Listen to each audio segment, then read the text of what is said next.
o atmósferas de hidrocarburos. Algunas solo ahora empiezan a ser descubiertas en los límites exteriores del sistema solar. Todas merecen un estudio mucho más detallado.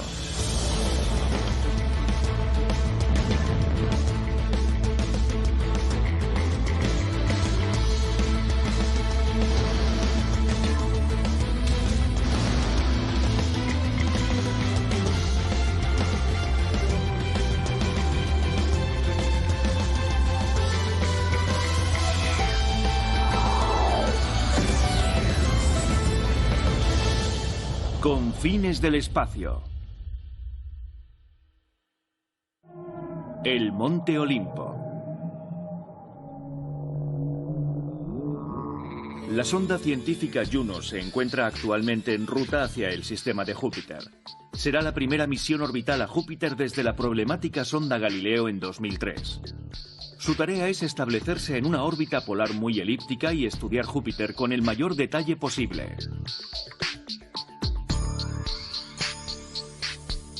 Varias otras sondas se han acercado al sistema en su viaje hacia otros destinos, y algunas de ellas han devuelto datos fascinantes sobre las lunas de Júpiter.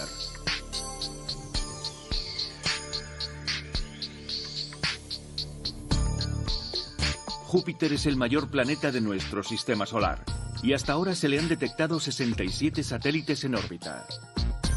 La mayoría de ellos son masas rocosas de extrañas formas, probablemente asteroides como Amaltea, atrapados en el intenso campo gravitacional del planeta.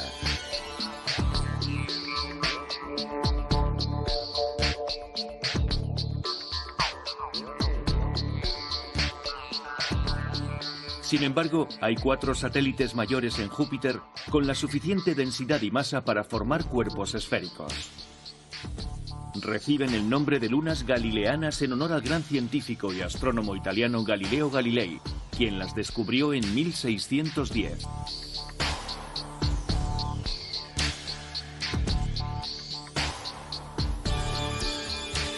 Io es la más pequeña de las lunas jovianas, aunque ligeramente más grande que la nuestra, y su órbita es la más cercana a Júpiter. Los intensos efectos gravitacionales son responsables de la violenta y activa naturaleza de la Luna.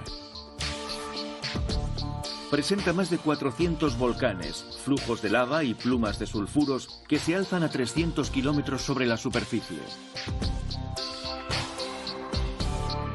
Io es la más densa de las 4 lunas y también la más seca. Se cree que está compuesta sobre todo por rocas de silicatos con un núcleo fundido de hierro o sulfuro de hierro. La mayor parte de su superficie está formada por extensas llanuras cubiertas de hielo de sulfuro o de dióxido de sulfuro. La superficie es geológicamente joven, lo que justifica la ausencia de cráteres de impacto. A diferencia de los demás cuerpos planetarios, estos cráteres han sido cubiertos por la actividad volcánica. Numerosos volcanes activos expulsan material hasta grandes alturas y hasta la órbita de Júpiter. La energía interna para esta luna hiperactiva procede de las fuerzas gravitacionales entre Júpiter y las demás lunas en órbitas más alejadas que Io.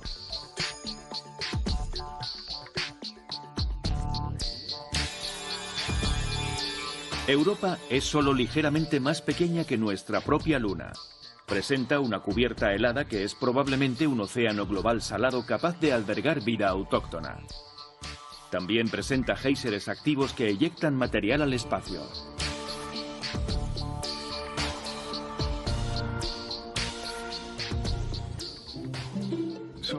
¿Por qué pensamos que existe un océano en Europa? Nos basamos en una combinación de observaciones desde telescopios en la Tierra y en los datos recogidos por las sondas que han pasado junto a Europa observando la superficie, la estructura interna y el campo magnético que le rodea. El conjunto de estos datos nos lleva a proponer con bastante confianza que existe en la actualidad un océano global de agua líquida y que ha estado ahí durante gran parte de la historia del sistema solar. Por eso Europa es todo un reto. Está muy lejos del Sol y, sin embargo, tiene un océano de agua líquida. Y la razón de que Europa tenga agua líquida se debe a las mareas gravitatorias de la interacción con Júpiter. que se convierten en energía mecánica que a su vez se convierte en fricción y en calor. Y ese calor mantiene el océano de agua líquida bajo una capa de hielo. Con el mantenimiento del agua líquida, creemos que esa energía de mareas permite que el océano interaccione con las rocas del lecho marino de Europa y que incluso produce chorros hidrotermales que podrían suministrar no solo las moléculas esenciales para la vida, sino la energía para que ésta se desarrolle.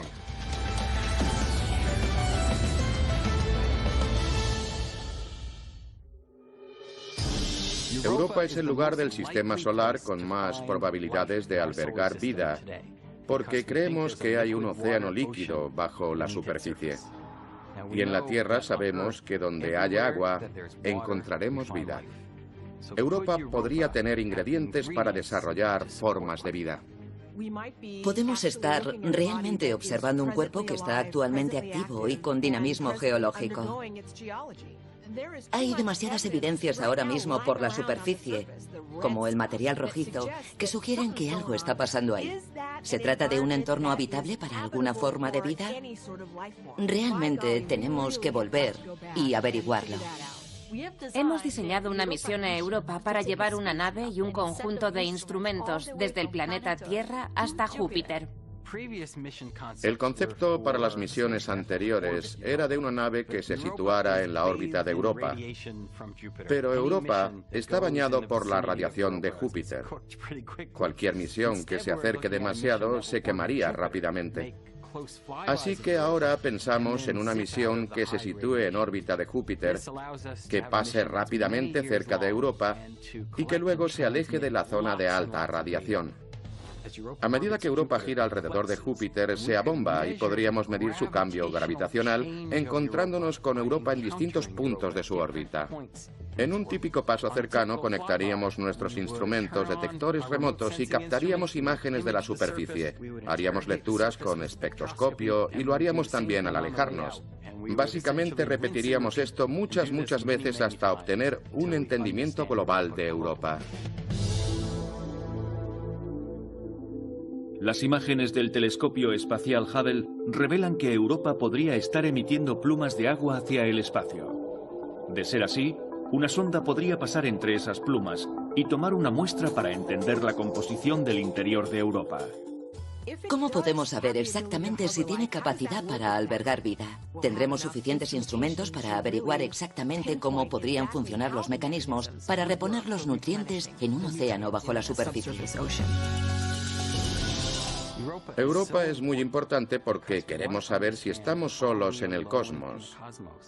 Si hay vida en Europa, es casi seguro que se desarrolló de manera completamente independiente al origen de la vida en la Tierra.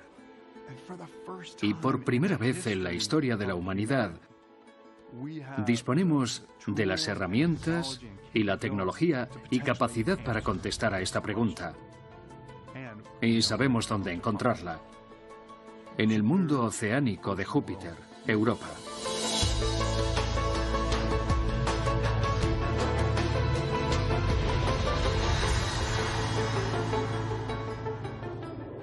La misión Clipper Europa ha superado las propuestas preliminares de estrategia y desarrollo y ha obtenido una nueva financiación. La Agencia Espacial Europea ha sido invitada a desarrollar una sonda adicional para acompañar a Clipper, como ya lo fue la misión Cassini-Huygens para aterrizar o impactar contra la superficie lunar. La misión propuesta Europa Clipper realizaría 45 pasos cercanos a Europa a altitudes entre 2.700 y 25 kilómetros. El lanzamiento podría tener lugar en el año 2025. Si se utilizaran los nuevos cohetes SLS de despegue pesado de la NASA, la sonda tardaría menos de 2 años en llegar a Júpiter. De no ser así, el viaje duraría 6 años y medio.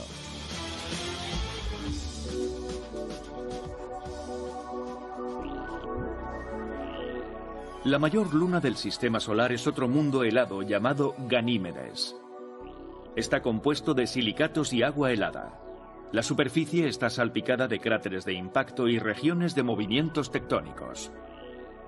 La Luna tiene una delgada atmósfera de oxígeno y posiblemente ozono e hidrógeno atómico.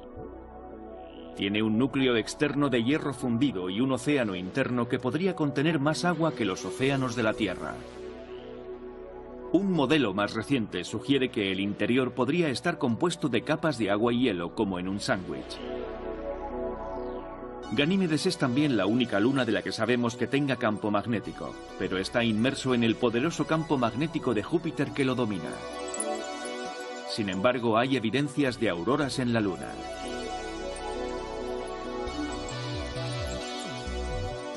Ganímedes es también el objetivo final para el Jupiter Icy Moon Explorer, o JUICE, la misión planeada por la Agencia Espacial Europea a las 3 lunas de Júpiter. Será lanzada en 2022 desde el puerto espacial de Kourou, en la Guayana Francesa, con un Ariane 5, y llegará a Júpiter en 2030 para pasar al menos 3 años realizando observaciones detalladas.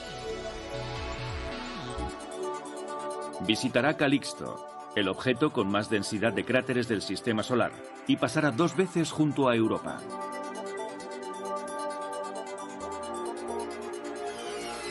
Calixto es la cuarta y más distante de las lunas de Júpiter, y se encuentra fuera del principal cinturón de radiación del planeta. A diferencia de sus lunas hermanas, posee una tenue atmósfera de dióxido de carbono y oxígeno molecular y tiene baja radiación. Calixto está compuesto de silicatos y agua helada, y podría también albergar un océano bajo la superficie. Es considerado el candidato más aceptable para una base permanente en el futuro.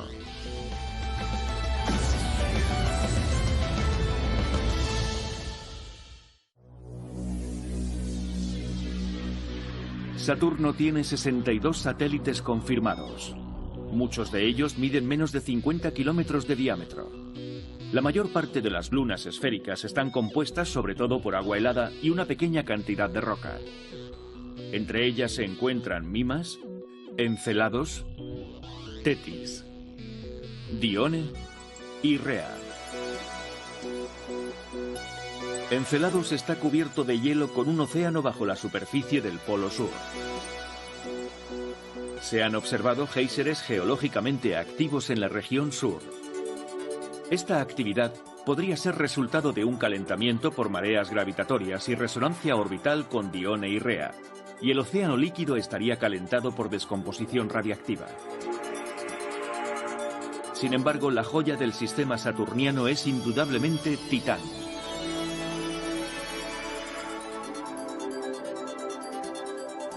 Titán es la única luna que posee una atmósfera densa, y junto con la Tierra, el único cuerpo con masas estables de líquido en superficie. Es más grande que el planeta Mercurio y nuestra propia Luna. La sonda Cassini depositó el módulo Huygens en su superficie en 2005. Titán es la mayor luna de Saturno, de hecho es la segunda luna en tamaño del Sistema Solar y es la única que posee una atmósfera importante y constante. Esa atmósfera es en muchos aspectos bastante similar a la de la Tierra porque está compuesta fundamentalmente por nitrógeno, pero en otros aspectos es realmente diferente.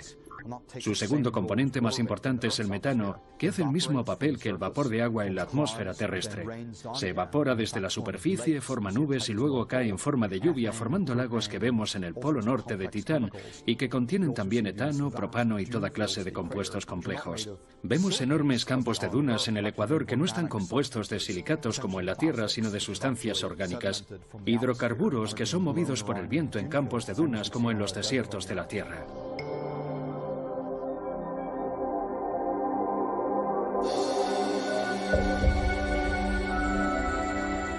Y gracias a esto podemos detectar qué moléculas hay en la atmósfera y vemos que son moléculas que fueron descubiertas anteriormente por la sonda Voyager. Pero también podemos ver nuevas moléculas y de hecho, entre las especies moleculares más abundantes, vemos nuevos picos que corresponden a moléculas no detectadas antes, como por ejemplo el propileno.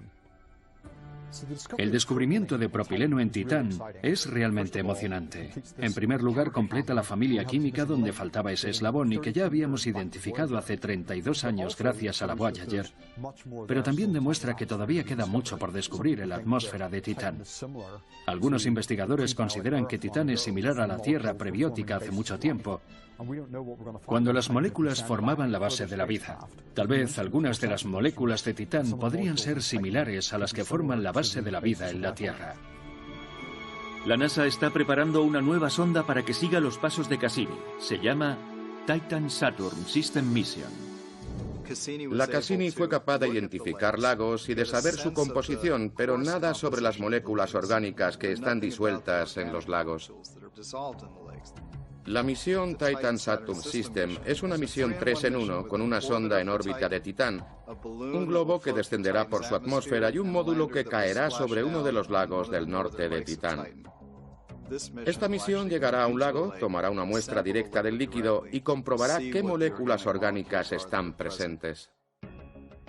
Esta misión irá también a Encelados, una luna más pequeña, hasta 1000 veces más pequeña que Titán, y que posee volcanes, fundamentalmente géiseres, que expulsan material desde el interior de la luna. Es una oportunidad de comprobar si tiene moléculas que indicarían que se ha formado vida en la zona de origen de estos géiseres. Estos géiseres tienen agua helada, y sospechamos que hay agua líquida en la región de la que surgen estos géiseres. Sabemos que hay moléculas orgánicas ahí porque han sido detectadas por la Cassini.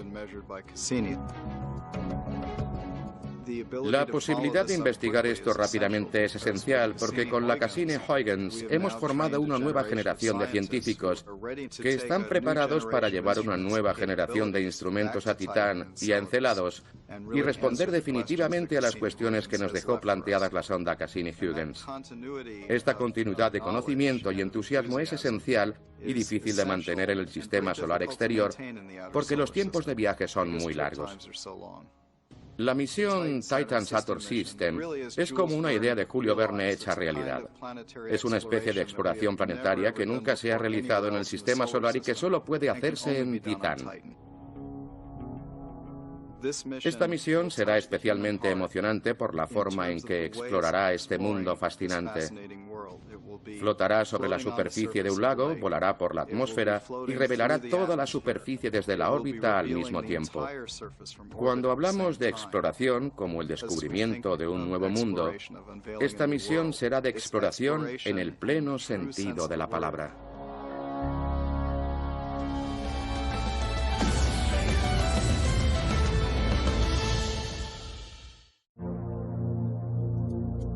El planeta Urano tiene 27 lunas conocidas agrupadas en 3 categorías. 13 lunas internas, 5 lunas principales y 9 irregulares. Solo la Voyager 2 ha pasado junto a estos mundos y nos queda mucho por aprender. Por distancia creciente respecto al planeta, las lunas principales son Miranda, Ariel, Umbriel, Titania y Oberon. 4 de estas lunas presentan procesos internos como vulcanismo y formación de cañones en superficie. Miranda es la más pequeña de las lunas redondas de Urano y uno de los objetos esféricos más pequeños del sistema solar con su propia gravedad. Curiosamente, también presenta los mayores acantilados del sistema solar. Se cree que está formado por partes iguales de roca y hielo. El terreno de la superficie, probablemente de hielo, está cortado por cañones, escarpes y riscos. De Umbriel también se cree que está compuesto por roca y hielo. Su superficie es la más oscura de las lunas y está llena de cráteres. La superficie parece haber sufrido alguna forma de calentamiento que destruyó la superficie original. Titania es la mayor de las lunas de Urano. Tiene una composición semejante a la de Umbriel, y su superficie también está densamente salpicada de cráteres y ha sufrido un proceso similar en la superficie. Titania puede tener una tenue atmósfera, ya que se ha detectado hielo de agua y dióxido de carbono en la superficie. Oberon es la luna esférica más externa y parece similar a las demás. Presenta hielo y roca y muchos cráteres. La superficie tiene muchos escarpes y grietas debidos a movimientos de la corteza. En la actualidad no hay planes para volver a visitar estos mundos. Neptuno tiene 14 lunas conocidas categorizadas en 2 grupos, las regulares y las irregulares. Las 7 lunas internas orbitan con normalidad. Las demás, incluida la luna más grande, Tritón, orbitan en trayectorias excéntricas, inclinadas o retrógradas. Tritón gira en sentido contrario a Neptuno. Los científicos creen que probablemente fue capturado por la gravedad de Neptuno durante los orígenes del sistema solar. Tritón tiene una atmósfera que forma nubes y neblina, y es la única luna que ha sido observada de cerca por Voyager en su paso por el sistema. Sin embargo, Neptuno tiene un papel muy importante en las fronteras del sistema solar. Los planetas se formaron a partir de un disco de polvo que rodeaba al Sol hace miles de millones de años. Los restos de ese disco perduran en el cinturón de asteroides rocosos influenciados por Júpiter y en la nube de escombros helados más allá de la órbita de Neptuno. Neptuno crea una estructura de anillo en la nube de polvo que presenta un hueco donde reside el propio planeta. Este hueco facilita identificar desde lejos dónde se encuentra Neptuno, incluso desde donde el planeta es demasiado tenue para verlo directamente. Las simulaciones de superordenador que realizamos Mark User y yo nos permiten ver también qué aspecto podría haber tenido el polvo en el sistema solar cuando el sistema solar era mucho más joven. De hecho, podemos volver atrás en el tiempo y ver cómo puede haber ido cambiando el sistema solar. Cuando incluimos colisiones entre partículas de polvo, nos quedamos asombrados ante lo que veíamos. Las colisiones de polvo cambiaban la huella gravitacional de Neptuno. El hueco en la estructura de anillo desaparecía. A lo largo de miles de millones de años, Neptuno conforma un anillo exterior con la nube de polvo en lo que hoy se conoce como cinturón de Kuiper. La sonda New Horizons está explorando esta región con su primer sobrevuelo del enigmático Plutón y su luna Caronte. Caronte es la más grande de las 5 lunas de Plutón. Las otras 4 orbitan en trayectoria errática alrededor de la pareja Plutón y Caronte. Nix e Hydra tienen formas no esféricas, lo que contribuye a sus erráticos movimientos orbitales. Esta es Hydra en una imagen tomada a una distancia de casi 650.000 kilómetros, que revela su forma irregular. Plutón fue el primero de estos objetos transneptunianos detectados y al principio fue considerado un 9º planeta. Plutón era como el raro de la familia, un objeto pequeño en el borde del sistema solar. Y luego encontramos todos estos objetos del cinturón de Kuiper, que son como una tercera clase de objetos. Por primera vez podemos sobrevolar un objeto nuevo. Un objeto que lleva miles de millones de años formándose. Y entender cómo son los espacios exteriores del sistema solar. Plutón es el primero de los objetos del cinturón de Kuiper que es examinado de cerca. Hay muchos otros objetos transneptunianos o pequeños planetas que esperan ser observados en detalle, como Eris, que tiene casi el tamaño de Mercurio, y Quao, el primer objeto transneptuniano descubierto. La órbita más excéntrica corresponde a Senda, que emplea 11.000 años en recorrer una órbita elíptica que le lleva hasta la helada nube de Oort, en los confines del sistema solar. La nube de Oort se convertirá algún día en la nueva frontera.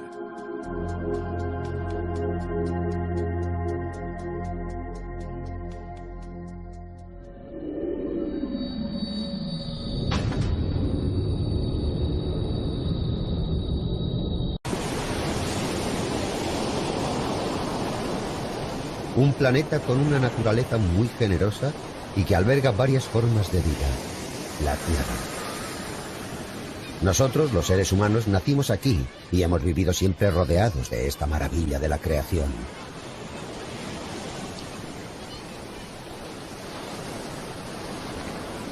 ¿Podremos vivir siempre en este planeta como lo hemos hecho hasta ahora?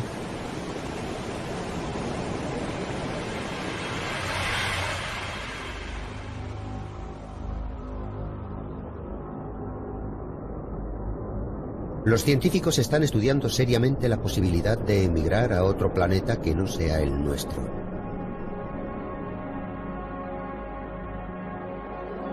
Hasta ahora, el mejor candidato para establecer un asentamiento humano en el futuro es el planeta más cercano a nuestra órbita, Marte. Según las perspectivas de la NASA, el hombre pondrá un pie sobre Marte durante la primera mitad de este siglo y comenzará a construir bases para su asentamiento. Mucha gente vivirá en su superficie con trajes espaciales, Dentro de las bases se cultivarán alimentos para autoabastecerse.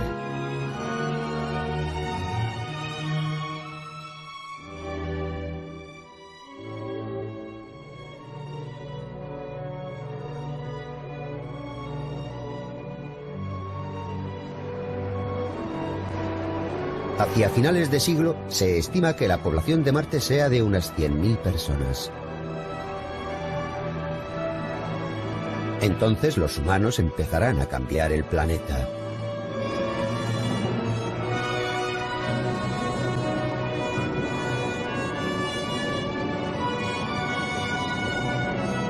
Se intentará crear un entorno con una atmósfera más densa y con océanos sobre los terrenos baldíos de Marte para que los humanos puedan vivir como están acostumbrados, pero con sus trajes espaciales.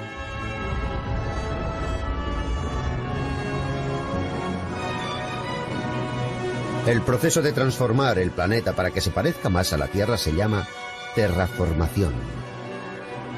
Mediante la terraformación, el paisaje marciano se irá pareciendo más a un paisaje de la Tierra.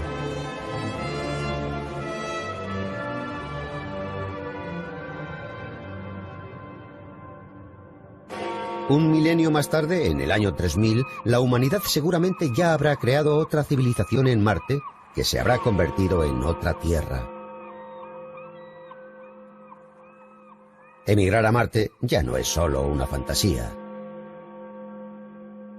En un futuro no muy lejano es posible que la humanidad ya no pueda vivir en nuestro planeta. Este sentimiento de crisis ha divergido en varias direcciones. El doctor Stephen Hawking, un físico británico, es uno de los científicos que dio la voz de alarma acerca de la crítica situación a la que se enfrenta la Tierra.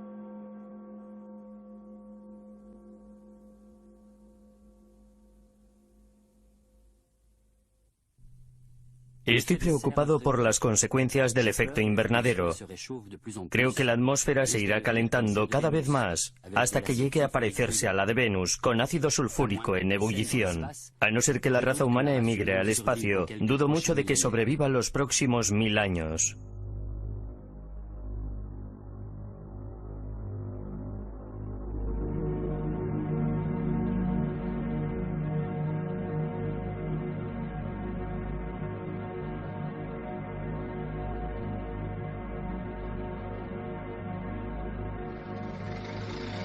Hacia finales del siglo XX, los humanos se dieron cuenta de que la civilización que habían creado estaba arrastrando al planeta hacia una crisis muy grave, el calentamiento global.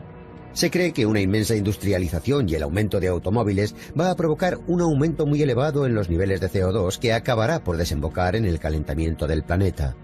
Esto es la simulación de un cambio de temperatura creado por un instituto de investigación alemán. Si las condiciones actuales se mantienen, las temperaturas se elevarán hasta 6 grados centígrados en el siguiente siglo. El aumento de temperatura derretirá el hielo de los casquetes polares y una gran extensión de terreno se inundará.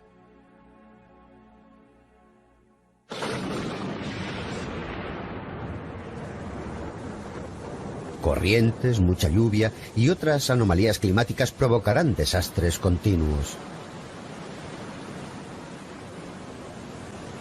La expansión de las zonas tropicales significará que habrá más insectos y un aumento de las enfermedades con ellos relacionadas, como la malaria y el cólera.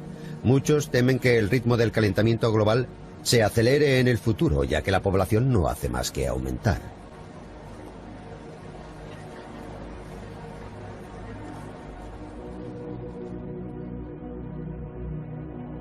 Durante mucho tiempo, la población mundial apenas mostró un aumento significativo, pero en los últimos 100 años se ha cuadruplicado hasta los 6.100 millones de personas que hay hoy en día. Se esperan alcanzar los 9.300 millones en el año 2050.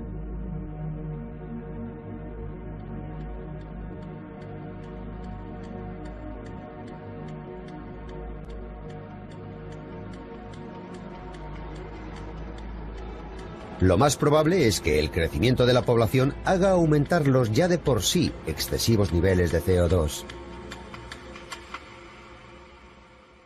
Puede ser que el futuro de este planeta no tenga una continuidad. La crisis que anunciaron los científicos está aquí y es muy real. Agosto del año 2000, se celebró en Toronto, Canadá, una conferencia internacional acerca de la emigración a Marte. El sponsor de esta conferencia era la Sociedad de Marte. Este grupo está compuesto por unos 4.000 científicos de 36 países distintos, incluyendo a personal de la NASA y otras personalidades de estudios avanzados. Están de acuerdo en una cosa. La única forma en que los humanos conseguirán sobrevivir a largo plazo es emigrando a otro planeta. La Sociedad de Marte ha construido una unidad de hábitat en una isla desierta del Círculo Polar Ártico que fue diseñada para experimentar la vida en un entorno similar al de Marte durante un largo periodo de tiempo. El Dr. Christopher Mackay es uno de los fundadores de la Sociedad de Marte. Él es el principal defensor de la terraformación de Marte, lo que ha sido su especialidad durante las 2 últimas décadas. El Dr. Mackay cree que la mejor opción que hay en el sistema solar para que emigren los humanos es Marte. Creo que Marte es el mejor objetivo por 2 razones. Una es una razón práctica. Es más fácil ir a Marte, es más fácil aterrizar en Marte y explorarlo. Y en segundo lugar, Marte tiene más similitudes con la Tierra en términos de historia reciente. La Tierra y Marte nacieron durante el mismo período, hace unos 4.600 millones de años. Al principio se cree que ambos tenían océanos y una atmósfera más densa. Pero a continuación tomaron caminos diferentes. La Tierra se convirtió en un planeta rebosante de vida, y Marte, por razones todavía desconocidas, perdió gran parte de su atmósfera y el agua de la superficie.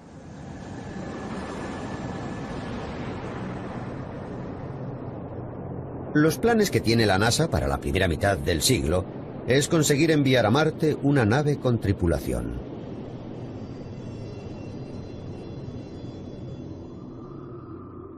Lo que hay frente al astronauta es un vasto desierto rojo y baldío.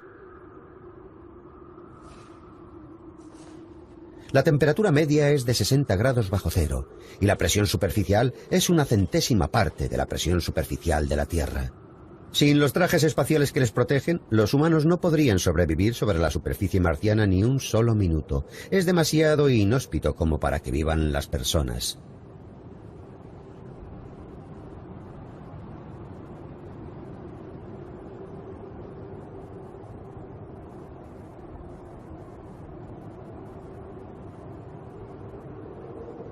¿Cómo podemos transformar este planeta en nuestro hogar?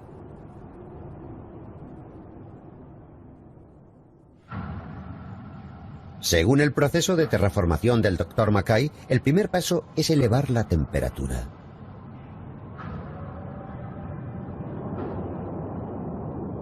El Dr. Mackay tiene en mente un prometedor contribuyente a este proceso: los gases de efecto invernadero, gases que son el principal factor del calentamiento global. Todo lo que sabemos nos sugiere que es posible.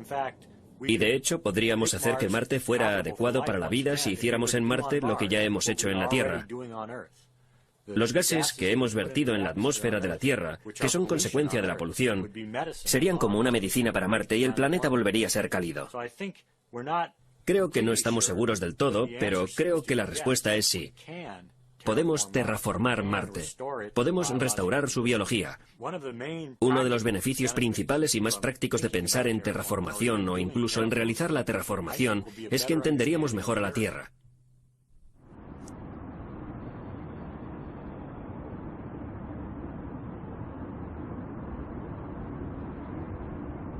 Los científicos eligieron como calentador más eficiente para un planeta cuya temperatura media es de 60 grados bajo cero al clorofluorocarburo, o CFC. El CFC ha sido uno de los mayores contribuyentes al calentamiento global, y el efecto invernadero que produce es 10.000 veces más potente que el del dióxido de carbono.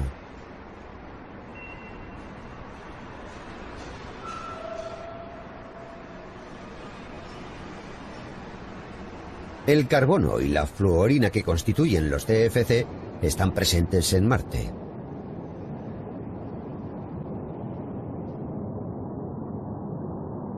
Si se puede conseguir en Marte la misma producción de CFC que hay actualmente en la Tierra, se espera que la liberación de gases eleve la temperatura de Marte unos 20 grados. Esta subida de temperatura puede conseguir un gran cambio en Marte. El cambio será visible en primer lugar en el Polo Sur.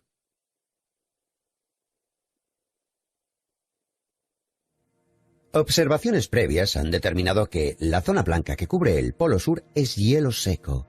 En otras palabras, son gases de efecto invernadero congelados, dióxido de carbono. Un aumento de 20 grados sería suficiente para que esa masa de hielo seco se derritiera. Este hielo seco se extiende en gruesas capas a lo largo de 48.000 kilómetros sobre una zona que es 45 veces más grande que Japón.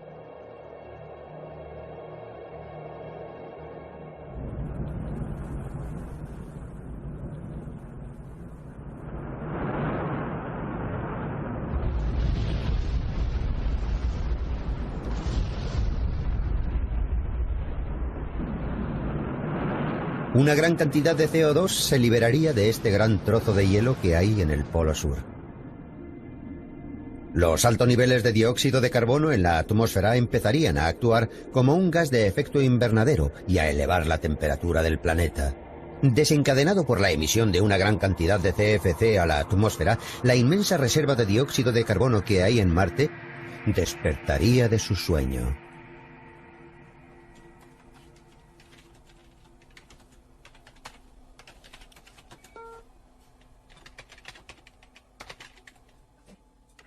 De esta forma, el Dr. Mackay calcula que el planeta Marte puede calentarse en un breve periodo de tiempo. Marte está aquí, un estado seco que llamamos A. Si podemos elevarlo hasta el estado B, entonces por sí solo continuaría calentándose hasta el estado C. Probablemente podríamos provocar el paso de A a B en unos 50 años, y entonces muy rápido, en unas pocas décadas, pasaría a tener una atmósfera gruesa y cálida.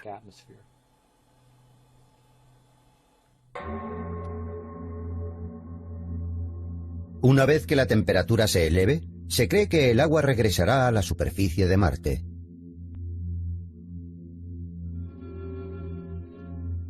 Pero ¿dónde podrá esconderse el agua en un planeta que tiene un suelo tan baldío?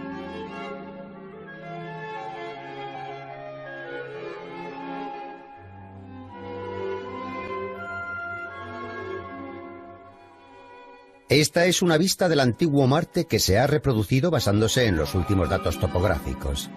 Se considera que una tercera parte de todo el planeta estaba cubierto de agua. De hecho, se cree que esta gran masa de agua está bajo la superficie de Marte. Sabemos que hay agua en Marte, lo vemos en la atmósfera, vemos las nubes, vemos el vapor de agua, incluso vemos casquetes polares, lo cual es muy significativo. El polo norte de Marte tiene tanta agua como lo tiene Groenlandia. En la Tierra no hay ninguna duda de que hay mucha agua que podemos ver. El problema es que esperamos que haya mucha más agua debajo de la superficie. En las profundidades no tenemos ninguna información y puede que haya hielo o puede que no. Pero los modelos muestran que las regiones que están más cerca de la superficie del planeta son las más frías y son las que tienen más probabilidades de estar situadas donde se encuentra el hielo.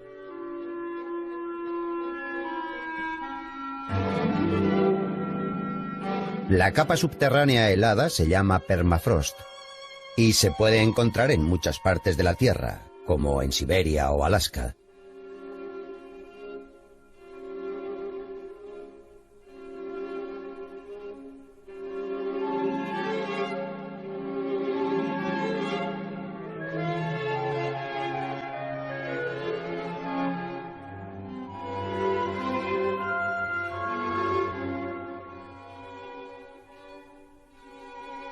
Recientemente, esta capa de permafrost en la Tierra ha comenzado a descongelarse y a convertirse en pantanos debido al calentamiento. Las casas que se construyeron sobre permafrost están empezando a derrumbarse y las carreteras están empezando a hundirse. Los daños se están expandiendo. Pero en Marte, derretir las capas de permafrost es muy importante para conseguir que la terraformación culmine con éxito. Esto hará que el agua que se encuentra en el subsuelo vuelva a la superficie. En Alaska hay un túnel que se construyó perforando el permafrost. Durante la Guerra Fría, las fuerzas norteamericanas construyeron esta estructura subterránea para ocultar tanques y otras armas, y así prepararse ante una posible guerra contra la antigua Unión Soviética. Se pueden ver grandes bloques de hielo aferrados a las paredes. Se puede esperar que suceda lo mismo bajo la superficie de Marte y se encuentre agua congelada.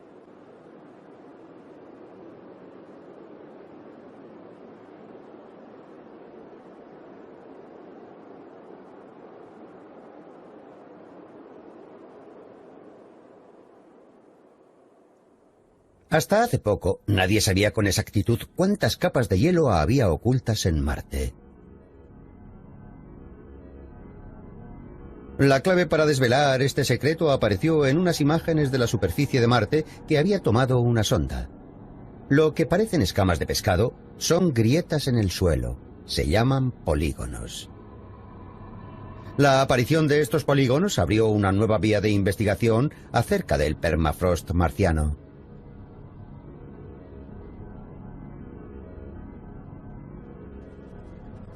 Los polígonos también pueden encontrarse en zonas de la Tierra cubiertas con permafrost. El profesor adjunto Kenji Yoshikawa de la Universidad de Alaska se dio cuenta de que el tamaño de los polígonos en Punta Barrow, al norte de Alaska, y el de los que se habían descubierto en Marte era casi el mismo.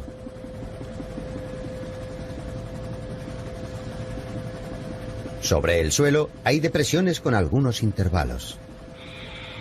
Estas depresiones son los bordes de los polígonos. La distancia entre esos intervalos es de unos 100 metros, muy similar a lo que se ha descubierto en Marte. El doctor Yoshikawa está estudiando las características subterráneas de los polígonos que hay en Punta Barrow, ya que así será capaz de calcular cuánto hielo hay bajo la superficie de Marte. Vaya, es exactamente igual a un paisaje de Marte. Bueno, por supuesto nunca he estado en Marte, pero las imágenes de Marte son asombrosamente parecidas a lo que veo desde aquí. Por lo menos puedo pisar estas características.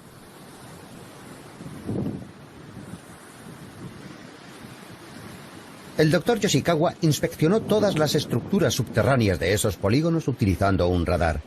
Su interés principal era lo que había debajo de esas depresiones, lo que marcaba los límites.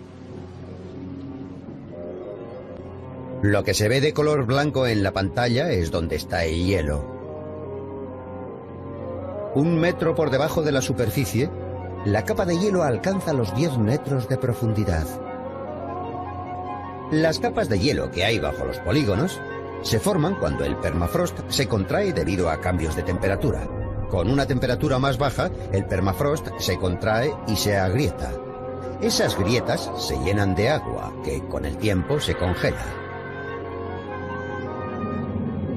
Cuando la superficie está cubierta de arena y tierra, se forman depresiones donde estaban las grietas.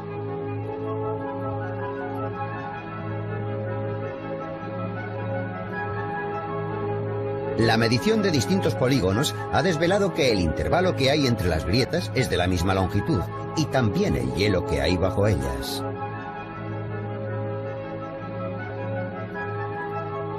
Los intervalos que hay entre las grietas de los polígonos de Marte son muy parecidos a estos que hay en Punta Barrow.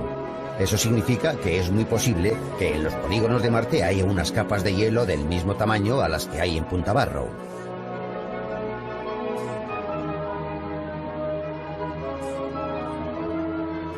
El doctor Yoshikawa cree que las capas de hielo de Marte se podrán encontrar no muy lejos del desierto de arena que hay en la superficie.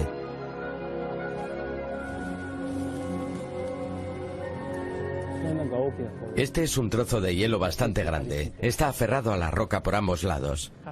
Cuando vayamos a Marte creo que podremos encontrar estructuras similares a esta a unos 10 metros de la superficie.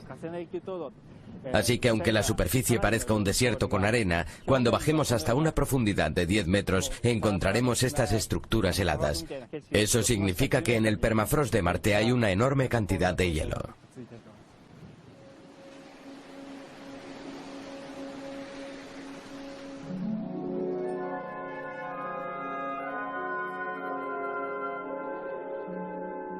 La sonda ha estado observando las características de los polígonos en diferentes lugares desde que tomó la primera imagen. Hay muchas probabilidades de que bajo la superficie de Marte haya un enorme trozo de hielo.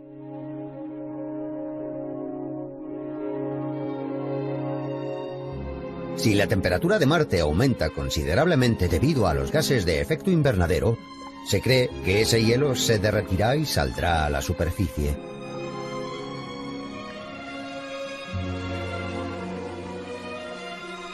Entonces, una gran cantidad de agua volverá a cubrir la superficie de este planeta.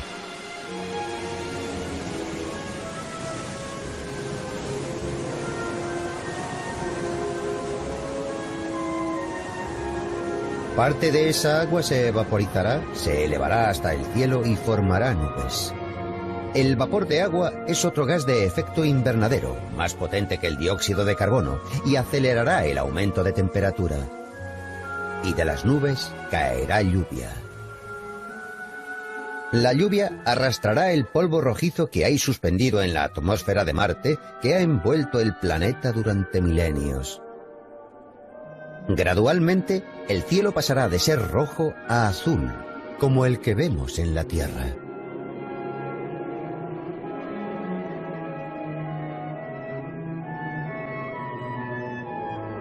Y los ríos y océanos que conocemos en nuestro planeta volverán a surgir en Marte. Algunos científicos creen que los océanos de Marte tendrán una profundidad media de cientos de metros.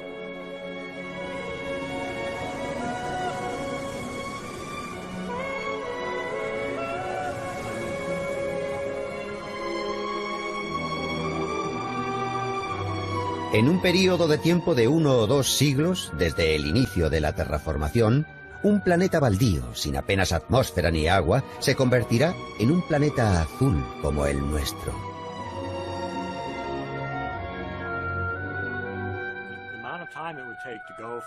El tiempo que puede pasar desde que se empiece a calentar el planeta hasta que haya vida en él, y haya, por ejemplo, árboles, puede ser muy poco.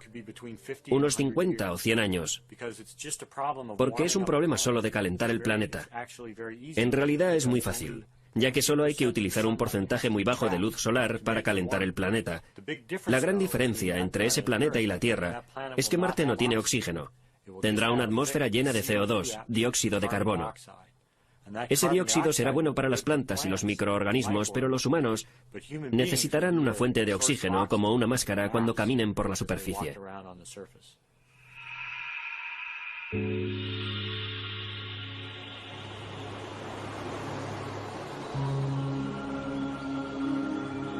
Los niveles de oxígeno en la atmósfera de la Tierra son de un 20%.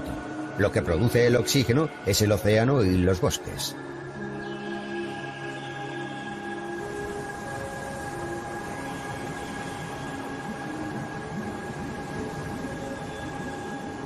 Los océanos son responsables de una tercera parte de toda la producción de oxígeno del planeta. El fitoplancton, que vive en las aguas menos profundas del océano, al hacer la fotosíntesis absorbe el dióxido de carbono y libera oxígeno.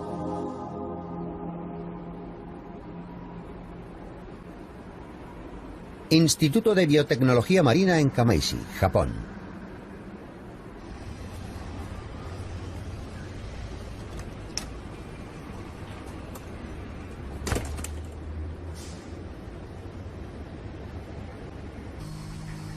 Se está llevando a cabo una investigación para cultivar una especie de fitoplancton que tenga unas capacidades extraordinarias para hacer la fotosíntesis y poder contrarrestar el calentamiento global. Intentan que el fitoplancton absorba todo el exceso de dióxido de carbono que hay en la atmósfera.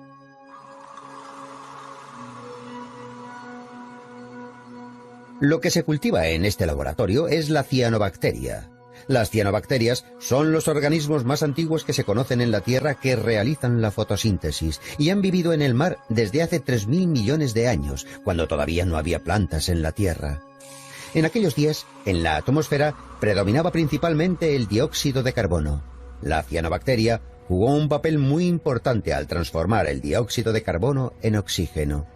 En el laboratorio, los investigadores mantienen a las cianobacterias en unos tanques llenos de dióxido de carbono para observar las propiedades de su fotosíntesis y ver cuánto oxígeno pueden generar. Dentro de estas minúsculas burbujas se encuentra el oxígeno producido por las cianobacterias. Los resultados mostraban que las propiedades de la fotosíntesis de las cianobacterias son 10 veces mayores que las plantas normales. Se cree que en el proceso de terraformación de Marte, las cianobacterias serán una herramienta muy útil a la hora de aumentar los niveles de oxígeno en la atmósfera. Otro factor clave en la producción de oxígeno en la Tierra son los bosques. Como las selvas tropicales que hay en las zonas del Ecuador hacen una fotosíntesis masiva y producen grandes niveles de oxígeno, se les llama los pulmones de la Tierra.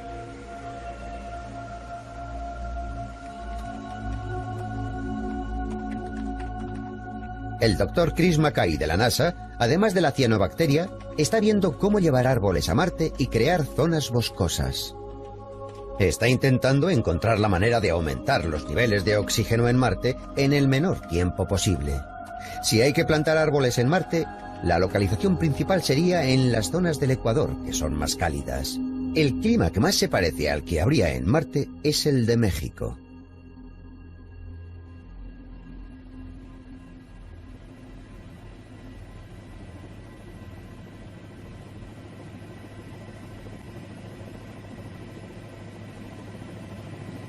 Este es el Pico Orizaba, la montaña más alta de México, con una altitud de 5.699 metros.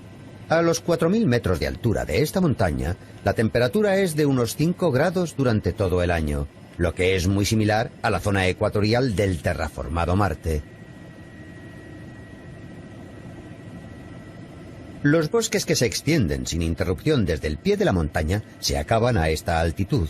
Es el límite de los bosques, o límite arbóreo. Una investigación en profundidad sobre el límite arbóreo determinó que sería un problema crear bosques en Marte.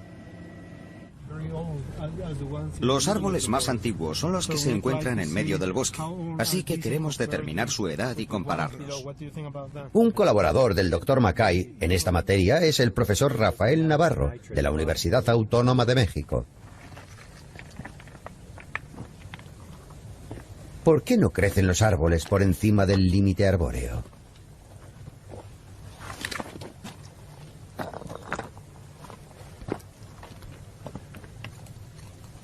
En lugar de haber diferencias en los agentes externos como la temperatura, se encontró una diferencia muy interesante en la Tierra, ya que era mucho más rica en amoníaco.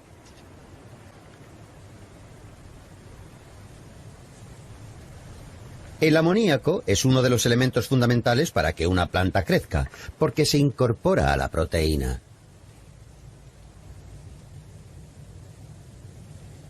A la derecha hay una solución con tierra procedente de la parte externa del límite arbóreo. El color es débil, lo que significa que la concentración de amoníaco es muy baja. ¿Por qué cae el nivel de amoníaco de un lado a otro del límite arbóreo? El profesor Navarro cree que es debido a la actividad de los microorganismos de la Tierra. 4.100 metros. Estamos justo sobre el límite arbóreo más alto del mundo. Ahí abajo hay una gran cantidad de árboles, pero por encima solo hay unos cuantos. Y un poco más alto, apenas ninguno. El crecimiento de estos árboles se debe a la actividad de insectos que viven en la Tierra.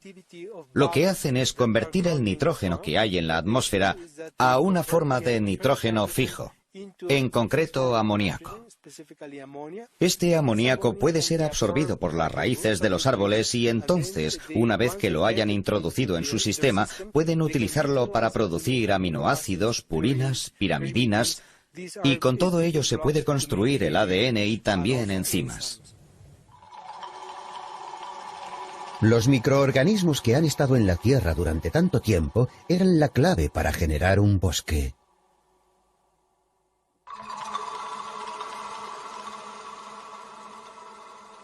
Los microbios de la Tierra utilizan componentes del aire para crear amoníaco. Las plantas absorben el amoníaco con las raíces y crecen. El descenso de temperatura en la Tierra por encima del límite arbóreo priva a los microbios de amoníaco, por lo que ellos tampoco lo producen y por lo tanto el nivel del amoníaco baja, y eso hace que una de las condiciones por las que un árbol crece desaparezca. Necesitamos independencia y tenemos que empezar desde el nivel más bajo, desde la evolución de un árbol. Así que el primer paso de la terraformación son esos pequeños microbios. Tendrán dos funciones muy importantes. Una es que llenarán la atmósfera de Marte con oxígeno, y la segunda es que fijarán nitrógeno de la atmósfera para liberarlo en la Tierra, y así plantas más grandes como la hierba y el musgo podrán crecer. Una vez que la Tierra tenga suficiente contenido de materia orgánica, entonces los árboles empezarán a crecer en esas condiciones. Tenemos que ir por pasos. No podemos plantar árboles inmediatamente. Tenemos que esperar hasta que la Tierra tenga suficientes nutrientes, que serán aportados por pequeñas bacterias. Y después los árboles podrán utilizar el nitrógeno para crecer. Agonizante planeta.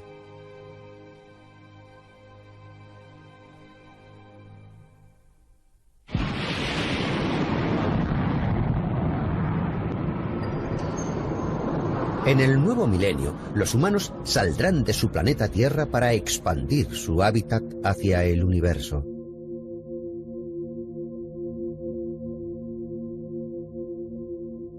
Vivir en otro planeta significa no solo conocer nuestro propio planeta mejor. El Dr. Mackay cree que hay muchas más cosas implicadas para la humanidad. Está en la naturaleza de la vida. Cuando se traslada a un nuevo entorno, cambia ese entorno. Pero también esa forma de vida cambia y se convierte en una coevolución de entorno y vida. Creo que eso sucederá en Marte también. Si inicialmente cambiamos el entorno para que la vida que hay en la Tierra pueda sobrevivir allí, lo que sucederá con el paso del tiempo es que el entorno cambiará y que juntos seguirán un nuevo camino evolutivo que será diferente al de la Tierra. Entonces tendremos dos biosferas que evolucionarán de manera diferente. Desde un punto de vista estético y científico, esto es algo muy valioso e interesante.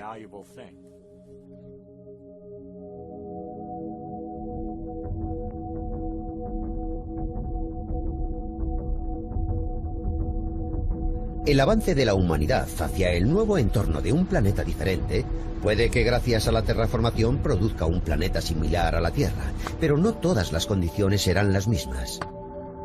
Por ejemplo, la gravedad. La gravedad en Marte es una tercera parte de la que existe en la Tierra. Es bastante improbable que la fuerza de la gravedad acabe cambiando. La gravedad es una diferencia crítica en el entorno. Puede tener un impacto muy importante en la evolución humana.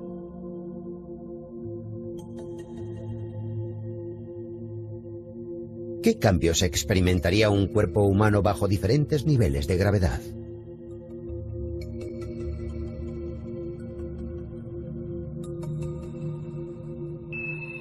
Los astronautas que llegaron a la Luna con el Apolo experimentaron una gravedad que era la sexta parte de la de la Tierra.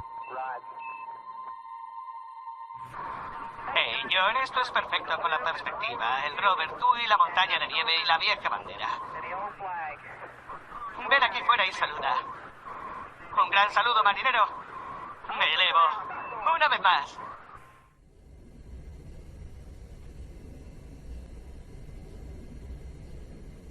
El Dr. John Charles estudia medicina espacial en la NASA y ha estado analizando los movimientos de los astronautas del Apolo y los cambios físicos que experimentaron. Cuando vas a la Luna, la gravedad es diferente y probablemente sea más fácil, en lugar de caminar como lo hacemos, ir sorteando los obstáculos usando ambos pies. Se puede ver cómo los animales grandes, como los caballos o los perros, tienen el mismo comportamiento. Eso es típico. Es una manera muy eficaz de moverse dada la gravedad que tienen. Así que creo que en Marte veremos ese mismo tipo de movimiento.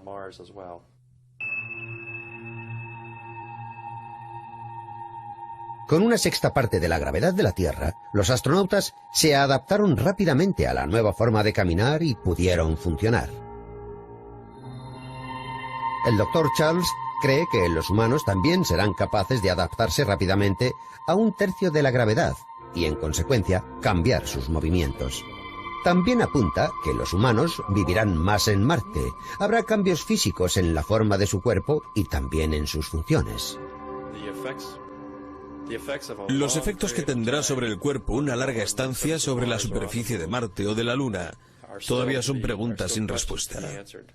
Básicamente podemos asumir que los cambios en el cuerpo estarán entre los efectos de una gravedad normal y la ingravidez, o que imitarán la ingravidez de alguna manera. Puede que sea más conservador y que sea más seguro asumir que una gravedad baja debe ser tratada como un entorno sin gravedad.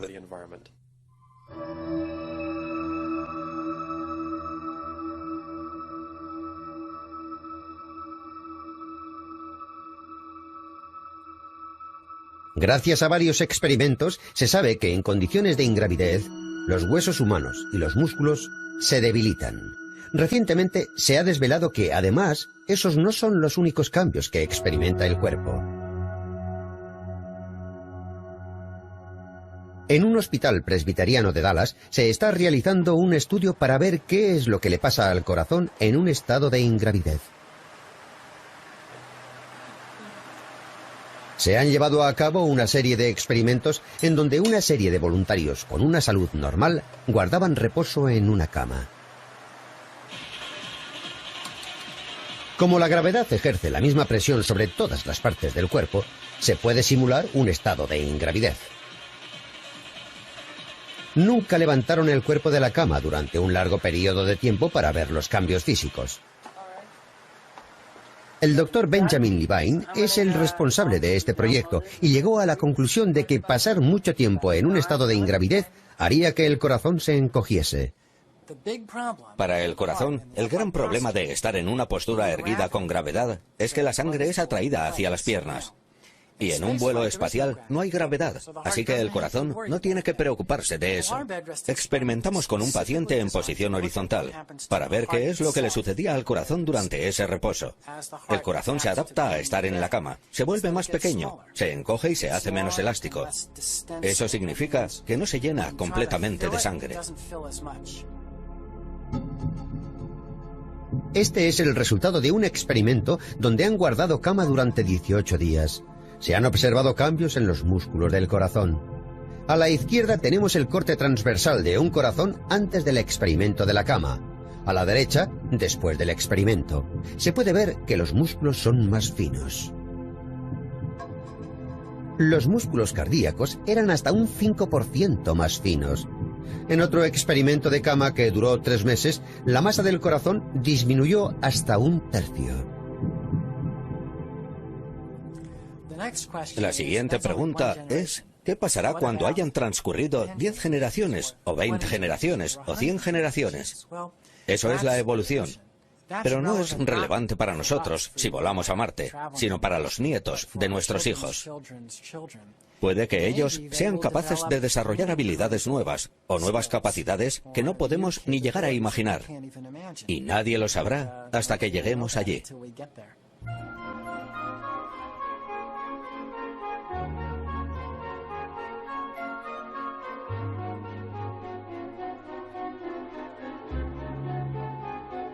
Si avanzamos en el nuevo entorno de Marte, la humanidad espera ganar algunas capacidades y perder otras.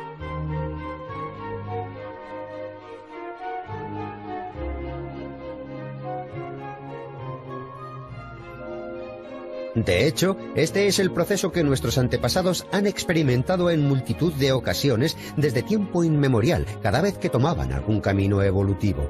Hace 5 millones de años, los simios que vivían en los frondosos bosques del continente africano experimentaron un cambio drástico en su entorno.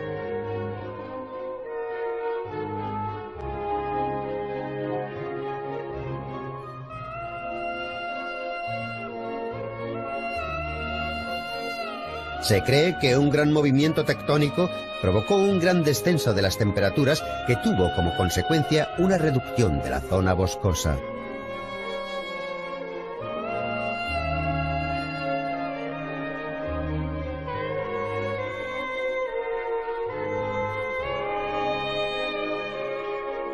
Los simios ya no podían seguir viviendo en el bosque y se vieron forzados a salir a la planicie.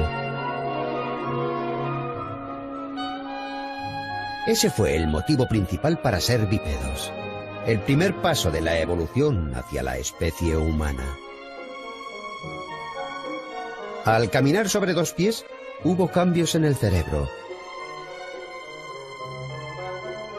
Ahora podían usar las dos manos que tenían libres, así que esa estimulación desarrolló y aumentó el cerebro. Lo que sujetaba un cerebro más pesado contra la fuerza de la gravedad era una espina dorsal recta. Poco a poco, el bipedismo provocó el crecimiento del cerebro hasta 4 veces más que el tamaño de los simios. La historia de la evolución ha probado que los cambios drásticos en el entorno pueden dar como resultado cerebros más grandes.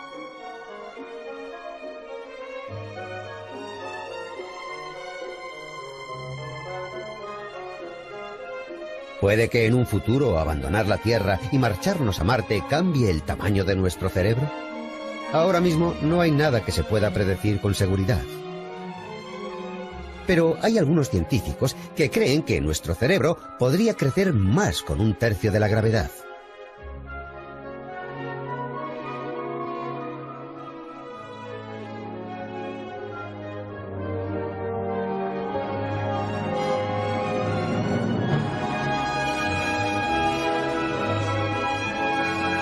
Como cuando nuestros antecesores empezaron a caminar en la planicie, la emigración a Marte podría ser otro hito en la evolución humana.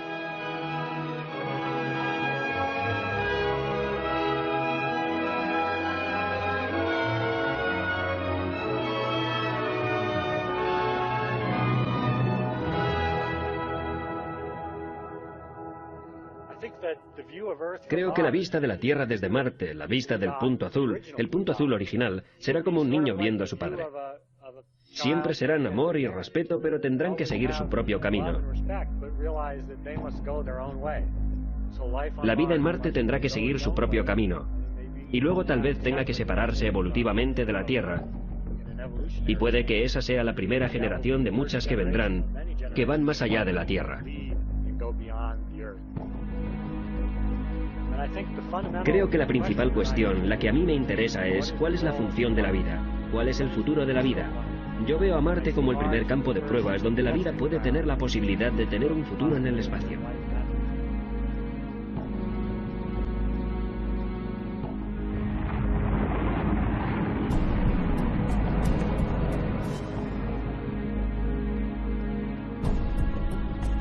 La evolución de humanos de la Tierra a evolución de humanos del espacio. Ya hemos encontrado el camino y ya hemos dado nuestro primer paso. Durante mucho tiempo, la vida solo se encontraba en el océano. Un día abandonó su cuna y avanzó hasta la Tierra. Y ahora la humanidad está a punto de dejar la madre Tierra. Las preguntas siguen abiertas. En este milenio, ¿qué civilización? Bloques de construcción de los planetas, y tal vez lleven incluso el propio origen de la vida. Estas rocas de hielo y polvo están ahora a nuestro alcance y preparadas para entregarnos sus secretos.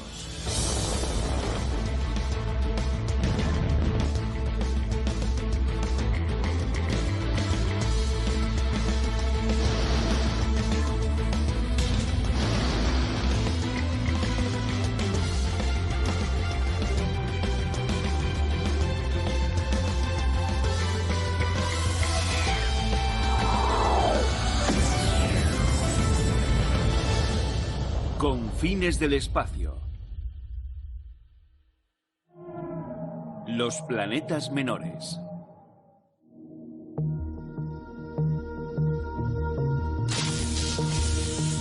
Se cree que los asteroides están formados por cóndrulos, granos de roca fusionados por el calor dentro del disco estelar durante la formación del sistema solar.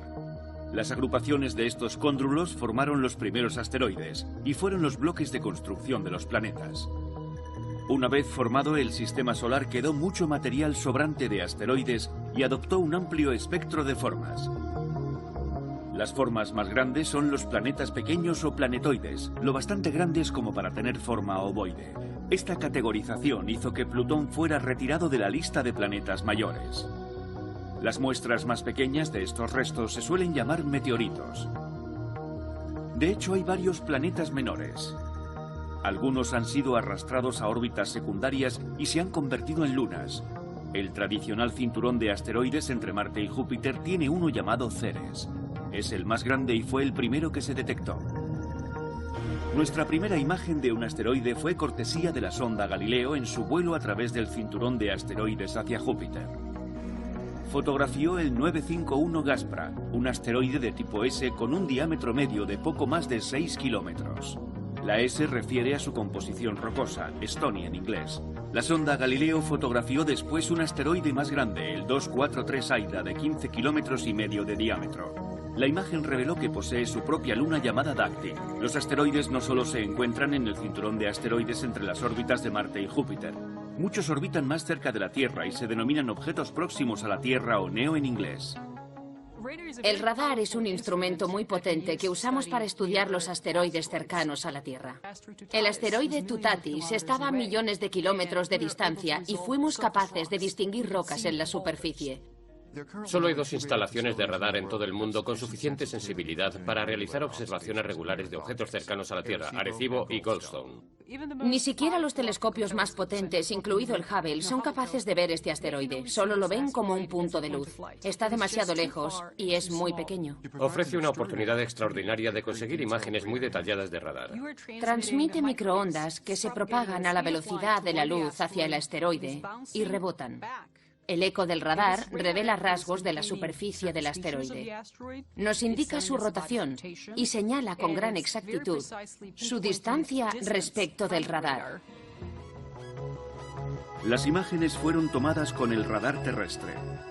El asteroide BL-86 del que sabemos que posee su propia luna y el HQ-124 que pasó muy cerca de la Tierra, a unas 3/4 partes de la distancia a la luna.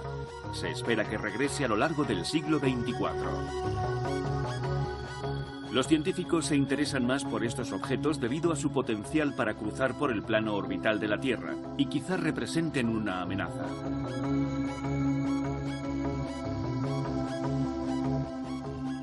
El tipo más frecuente de asteroide es del tipo C, de carbono, que supone el 75% de los asteroides conocidos. La sonda NEAR Shoemaker fue la primera sonda lanzada por la NASA para estudiar los asteroides. Fotografió el asteroide 253 Matilde del tipo C y luego se desplazó hasta el 433 Eros, el más grande visitado hasta entonces. Allí entró en su órbita, realizó numerosas medidas y más por casualidad que por planificación aterrizó sobre su superficie. Fue la primera sonda en hacerlo.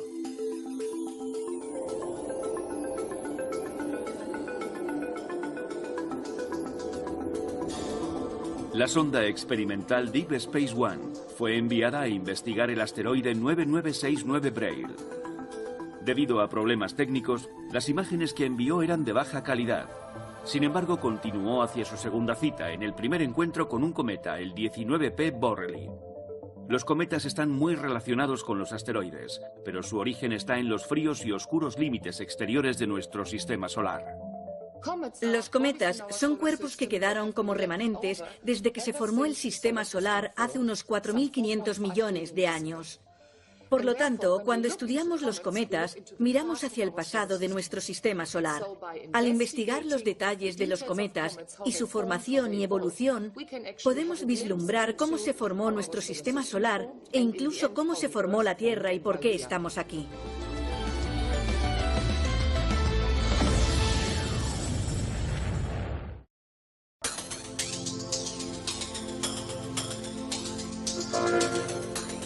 Los cometas han sido registrados a lo largo de la historia, ya que son fácilmente visibles cuando se acercan al Sol y a menudo se han considerado signos de mal augurio.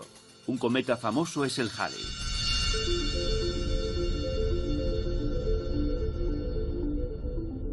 En 1986 el cometa Halley regresó y esta vez fue recibido por toda una flota de sondas espaciales.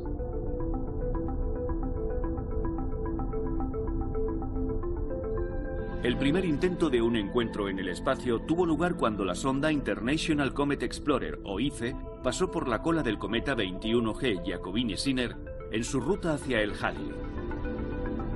La Agencia Espacial Europea envió la sonda Giotto. Rusia y Francia enviaron 2 sondas vía Venus, las Vega 1 y Vega 2.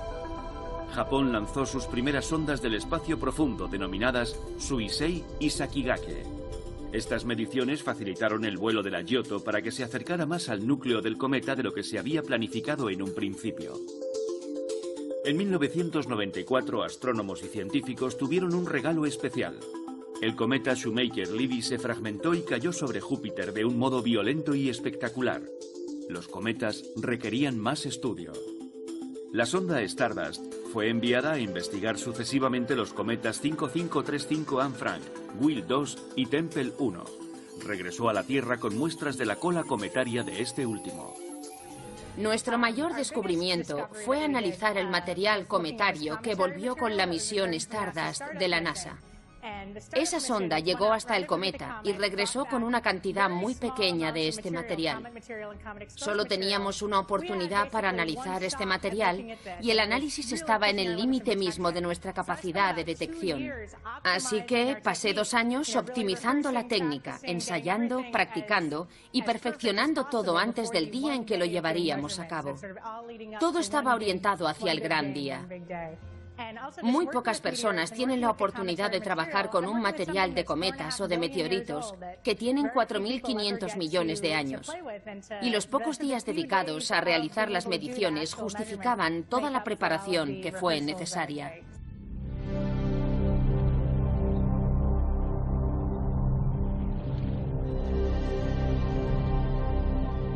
La agencia espacial japonesa JAXA lanzó la sonda Hayabusa para estudiar el asteroide 25143 Itokawa y tomar una muestra de la superficie en una maniobra de contacto y regreso. La misión tardó 7 años en completarse y el módulo con la muestra fue recuperado en el desierto australiano en 2010.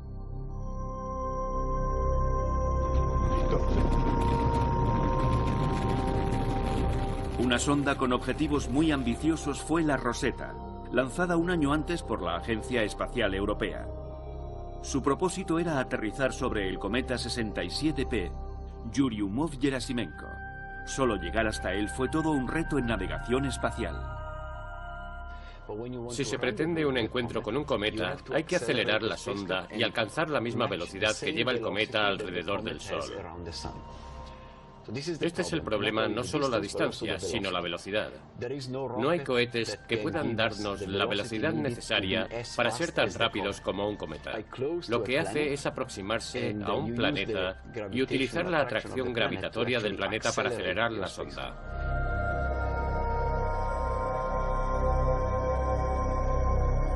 La sonda pasó junto a los asteroides 2867 Steins y 21 Lutetia.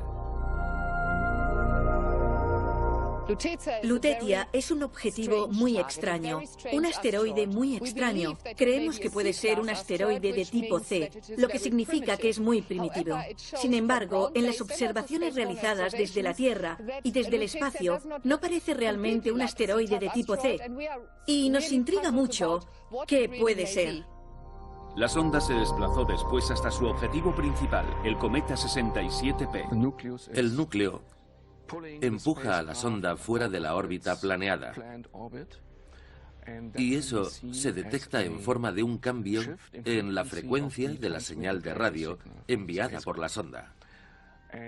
La magnitud de ese cambio de frecuencia es una medida de la masa del núcleo del cometa, lo que nos permite estimar la masa de sus componentes. No hay hielo en la superficie. Está cubierta por una capa que creemos esencialmente constituida por material orgánico y por eso es muy oscura. Este material es una de las claves que querríamos explorar y analizar. Estos componentes podrían albergar el secreto de la vida en la Tierra. Todo se basa en la química del carbono. ¿Cuánto carbono trajeron los cometas a la Tierra? ¿Contenía ese carbono simplemente los elementos adecuados y las moléculas esenciales o tenía más información? Para tratar de responder a estas preguntas, la Agencia Espacial Europea intentó una de las misiones más arriesgadas planteadas por la humanidad: aterrizar una sonda en la superficie del cometa.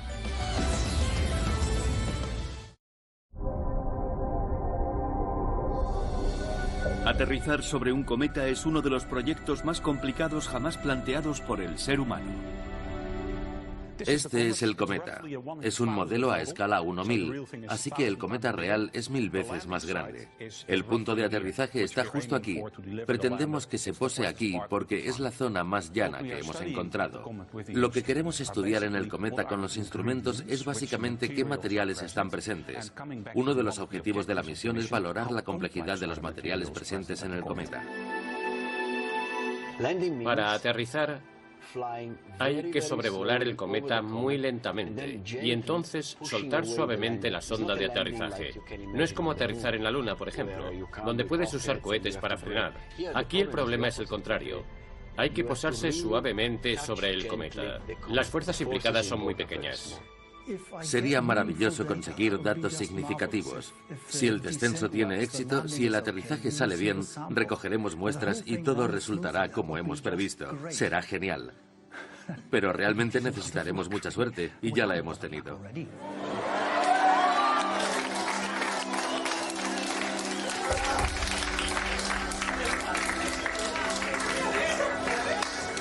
So we are sitting on the surface.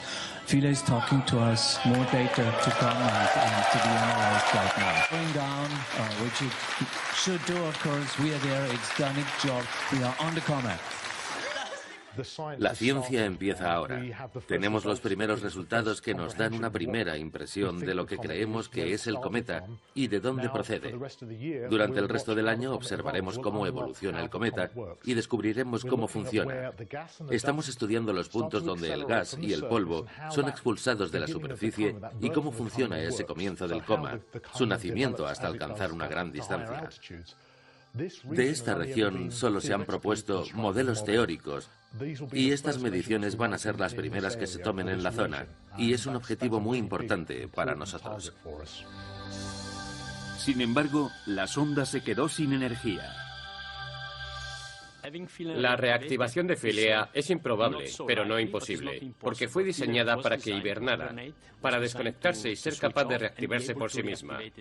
Naturalmente, pensábamos que el periodo de inactividad fuera de unos pocos días o unas pocas semanas, no de unos meses, pero ya veremos. Si tenemos suerte y ha sobrevivido estos meses, podría reactivarse en junio o julio.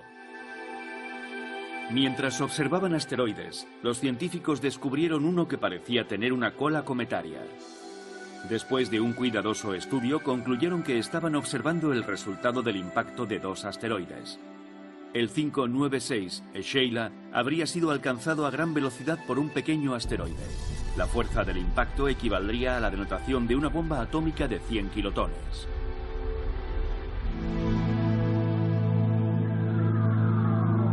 La NASA había hecho algo similar con la sonda Deep Impact, enviada al cometa Tempel 1, donde lanzó un módulo de colisión que impactó contra la superficie para estudiar los escombros que lanzaba hacia el espacio.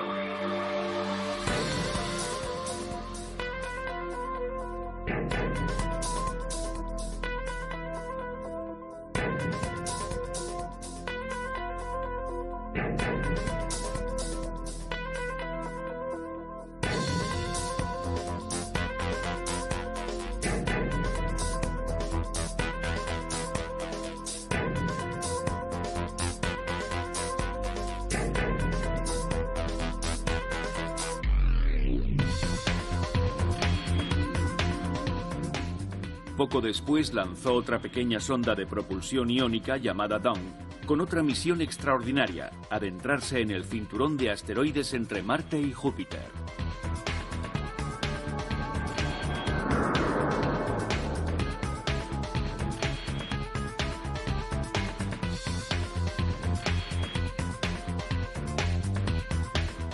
Su objetivo era dos de los mayores asteroides del Sistema Solar.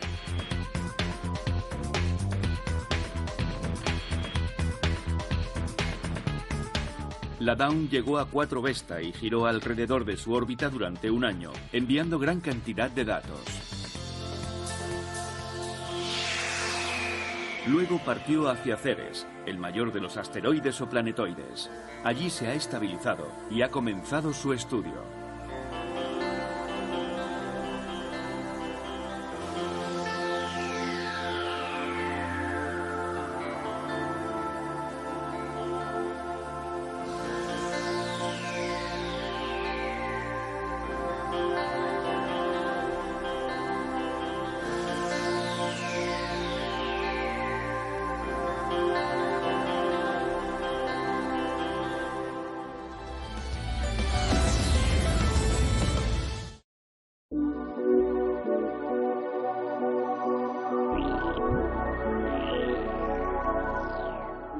La Agencia Espacial Japonesa ha lanzado recientemente una segunda sonda Hayabusa con muchas mejoras respecto a la primera.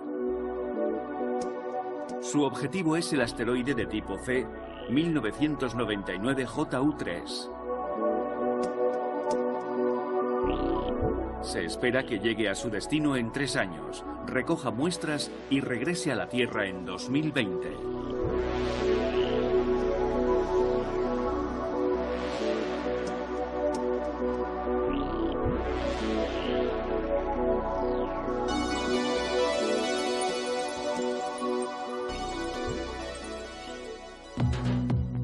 La NASA ha anunciado el regreso de la misión OSIRIS-REx al asteroide 1999 RQ-36, más conocido como Bennu.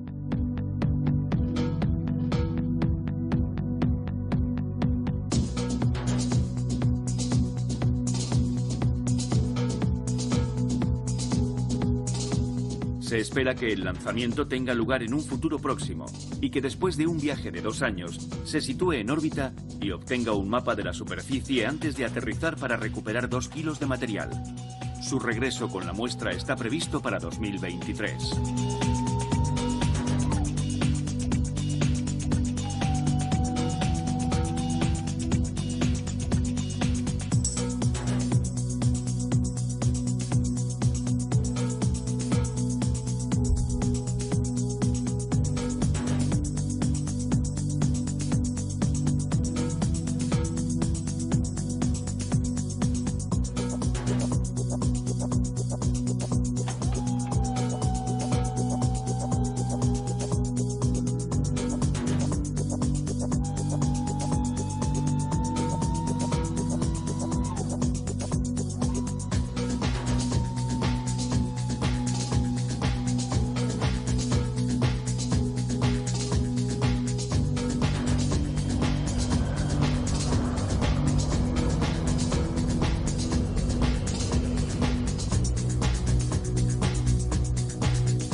El estudio de los asteroides tiene también una motivación práctica.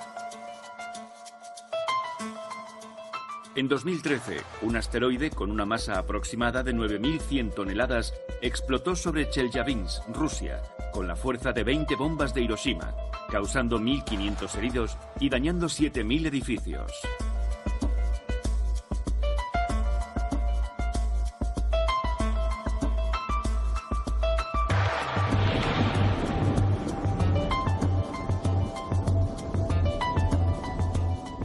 No es el primer asteroide que llega a la Tierra, como podrían certificar los dinosaurios, y probablemente no será el último.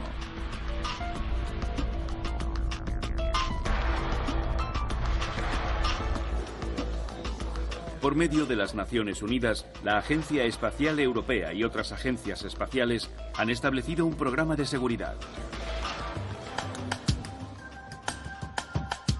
Los datos aportados por la sonda NEWISE han permitido 2 descubrimientos importantes. El primero es que hemos averiguado que el 93% de los asteroides cercanos a la Tierra miden más de 1 kilómetro. Hay menos asteroides cercanos a la Tierra cuyo tamaño sea mayor de 100 metros. Sin embargo, menos no significa ninguno. Eso nos deja unos 15.000 asteroides de más de 100 metros que todavía no han sido encontrados. Este grupo de expertos también planea misiones de intervención si fuera necesario. Pensamos que seríamos capaces de desviar un asteroide mediante 2 tecnologías distintas. Una es la que llamamos impacto cinético y consiste en golpear el asteroide para cambiar su trayectoria. La segunda es usar una pesada nave como un tractor gravitatorio, por así decirlo, donde la masa de la nave tiraría del asteroide.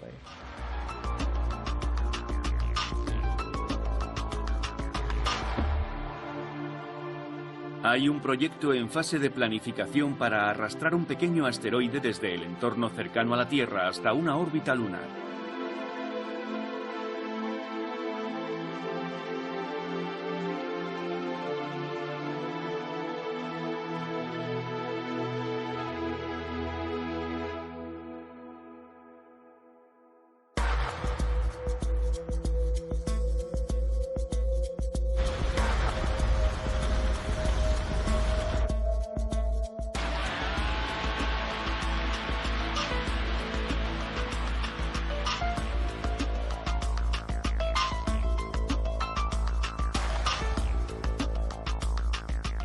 Allí podría ser recibido por astronautas a bordo de la cápsula Orión, quienes podrían estudiar el asteroide tomando muestras y regresar después a la Tierra.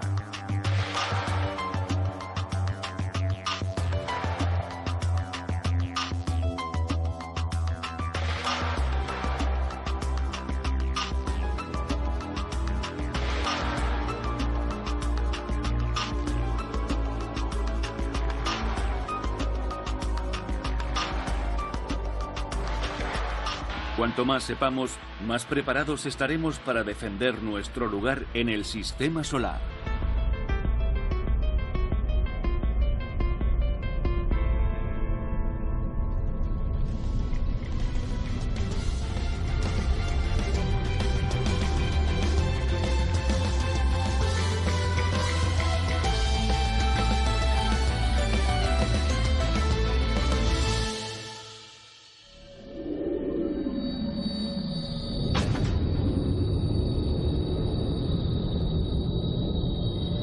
Miles de millones de estrellas hermanas poblando el cielo nocturno.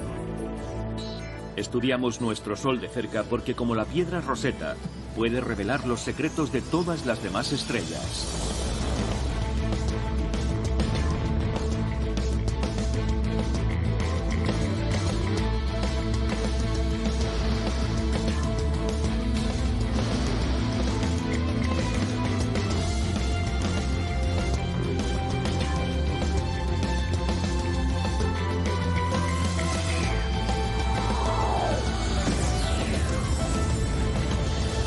Confines del espacio. El Sol.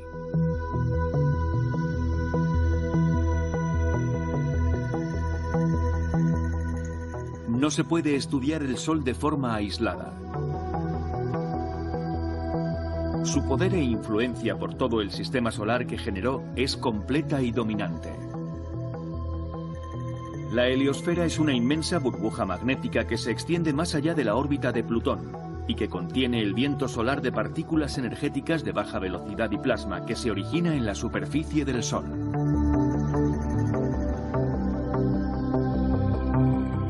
Después de viajar durante 36 años y de recorrer 19.000 millones de kilómetros, la sonda Voyager 1 ha alcanzado el borde de esta heliosfera.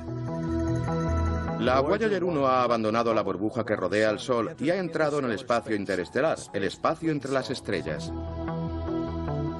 Ahí sigue detectando las ondas de choque emitidas por el Sol y suenan de esta manera.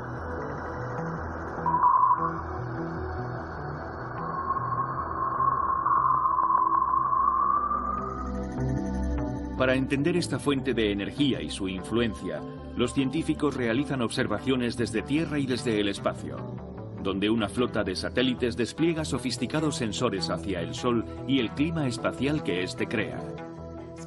El clima espacial es el campo que estudia lo que ocurre en el Sol y afecta a la Tierra, a nuestro entorno espacial y al de otros planetas. Los efectos del clima espacial son complicados porque tenemos que entender lo que está ocurriendo en el Sol, cómo viajan las partículas por el espacio interplanetario y cómo afectan a la Tierra y a toda la heliosfera. Por ello necesitamos toda una flota de instrumentos para estudiar estas variables. Básicamente es una ciencia sistemática. Hay que entender una parte de ella para entender la siguiente. Y al final hay que montar todo el puzzle para entender los efectos totales del clima espacial. GOES-P es una serie de satélites de observación terrestre que también vigilan el Sol para estudiar este clima espacial. La sonda permanece en el espacio mirando hacia la Tierra y permanece estacionaria. Pero este panel se mueve y se orienta hacia el Sol, de modo que siempre lo está observando y tomando lecturas cada minuto. La atmósfera exterior del Sol está siendo calentada constantemente por la superficie solar, y esto hace que partículas de la atmósfera del Sol se alejen en un flujo continuo. Estas partículas que llenan todo el sistema solar se denominan viento solar. La Tierra es bombardeada continuamente por distintos fenómenos en el Sol. Podemos no ser conscientes de ellos, pero el sistema solar nos afecta diariamente. No afecta solo a los astronautas, también afecta a los habitantes de la Tierra. La última generación de satélites GOES es el GOES-R, que pronto será puesto en órbita.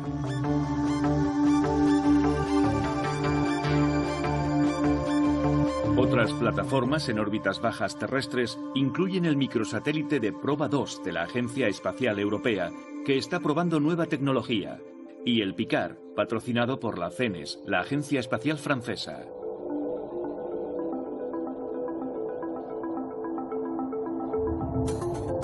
Hinode es la palabra japonesa que significa amanecer.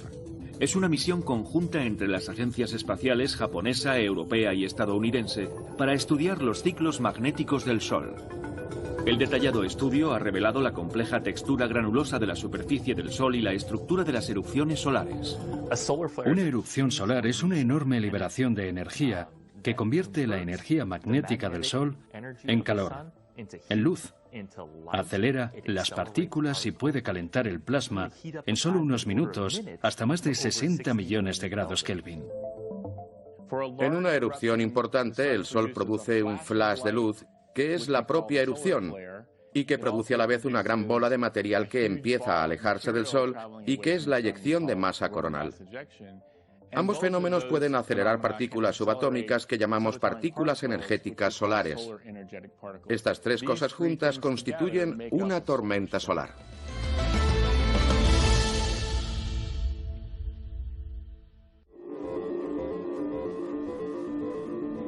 Para estudiar el fenómeno del viento solar, se situó un grupo de satélites en una órbita especial entre la Tierra y el Sol que recibe el nombre de L1 o punto de Lagrange 1, un punto de equilibrio gravitacional entre la Tierra y el Sol. El Advanced Composition Explorer o ACE observa las partículas energéticas solares. WIND estudia las ondas de radio y de plasma que ocurren en el viento solar y en la magnetosfera de la Tierra. Y SOHO es el observatorio solar y heliosférico. Usando el satélite SOHO y una técnica llamada heliosismología, muy similar a la sismología terrestre, hemos podido vislumbrar el interior del Sol. Hemos podido ver la capa del Sol que se encuentra justo debajo de la superficie visible, a la que hemos llamado zona de convección. Así es donde se desarrolla todo el dinamismo del interior del Sol en forma de burbujas que ascienden a la superficie. Ahí es donde se desarrollan en primer lugar todos los fenómenos solares que observamos. Bajo la superficie vemos esos flujos de plasma solar y vemos la formación de manchas solares. Eso es algo que nunca se había hecho antes. Ver en detalle el interior de una estrella. Otro telescopio espacial de alta resolución era TRACE. Habíamos visto detalles de los bucles coronales en imágenes anteriores de otros satélites. Veíamos como un gran bucle, pero con las imágenes actuales de TRACE se distinguen los detalles que parecen filamentos minúsculos que se van rompiendo, pero que se vuelven a formar y lanzan plasma. RESI explora la física de partículas detrás de las erupciones solares usando imágenes de rayos X y rayos gamma. Otro fenómeno que somete el sistema solar a un bombardeo es la eyección de masa coronal o EMC. Una eyección de masa coronal o EMC es una erupción de plasma en el Sol que se adentra en el espacio y que podría afectar a la Tierra en el caso de que esa gran bola de plasma nos alcanzara. La misión de los gemelos estéreo de la NASA tiene un satélite en órbita alrededor del Sol por delante de la Tierra y otro por detrás, aportando una visión estereoscópica del Sol que permite entender mejor estas eyecciones de masa coronal y las partículas energéticas del plasma. Las partículas energéticas del Sol son partículas de plasma que son aceleradas en el lugar de la erupción a partir de la energía liberada en la erupción. Estas partículas pueden ser aceleradas hasta casi el 80% de la velocidad de la luz. Cuando una eyección de masa coronal viaja tan deprisa, crea una onda de choque que a su vez puede crear partículas energéticas solares. En 2009 la NASA comenzó un nuevo programa científico llamado Viviendo con una estrella. La joya de la corona de este programa es el Observatorio de Dinámica Nuclear, u ODS, el satélite más avanzado que se ha diseñado para estudiar el Sol y su comportamiento dinámico. El objetivo es desarrollar los estudios científicos necesarios para comprender los aspectos del Sol que nos afectan directamente en la Tierra. El satélite produce imágenes de muy alta definición en 16 megapíxeles y 13 longitudes de onda distintas. Desde las frecuencias de ultravioleta extremo a las imágenes heliosísmicas y magnéticas y las imágenes atmosféricas, cada longitud de onda ha sido seleccionada para resaltar una parte en concreto de la atmósfera solar. Los resultados son asombrosos y revelan con gran detalle la superficie del Sol y los límites exteriores de la corona solar.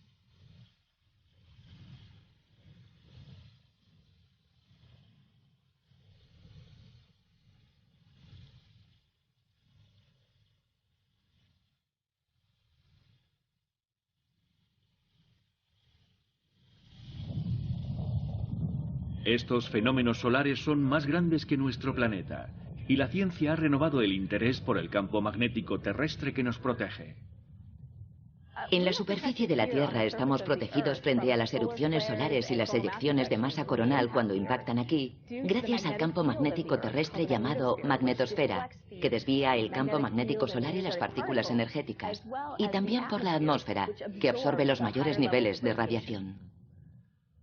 Afortunadamente en la Tierra estamos protegidos frente a las erupciones y las eyecciones de masa coronal por su atmósfera exterior, que absorbe mucha de la energía del incremento de luz de las erupciones solares. Pero también estamos protegidos por el campo magnético. La Tierra tiene un polo norte y un polo sur, y eso lo sabemos con la brújula, pero este campo magnético también nos protege de las partículas de plasma procedentes de las eyecciones de masa coronal, desviando gran parte de esa energía directa. Cuando llega una eyección de masa coronal, choca contra el campo magnético terrestre y lo deforma. Las partículas entonces se desvían y se producen cambios en el lado opuesto de la Tierra que aceleran esas partículas y las lanzan hacia los polos norte y sur, produciendo ese hermoso fenómeno de luces verdes, azules y rojas que son las auroras.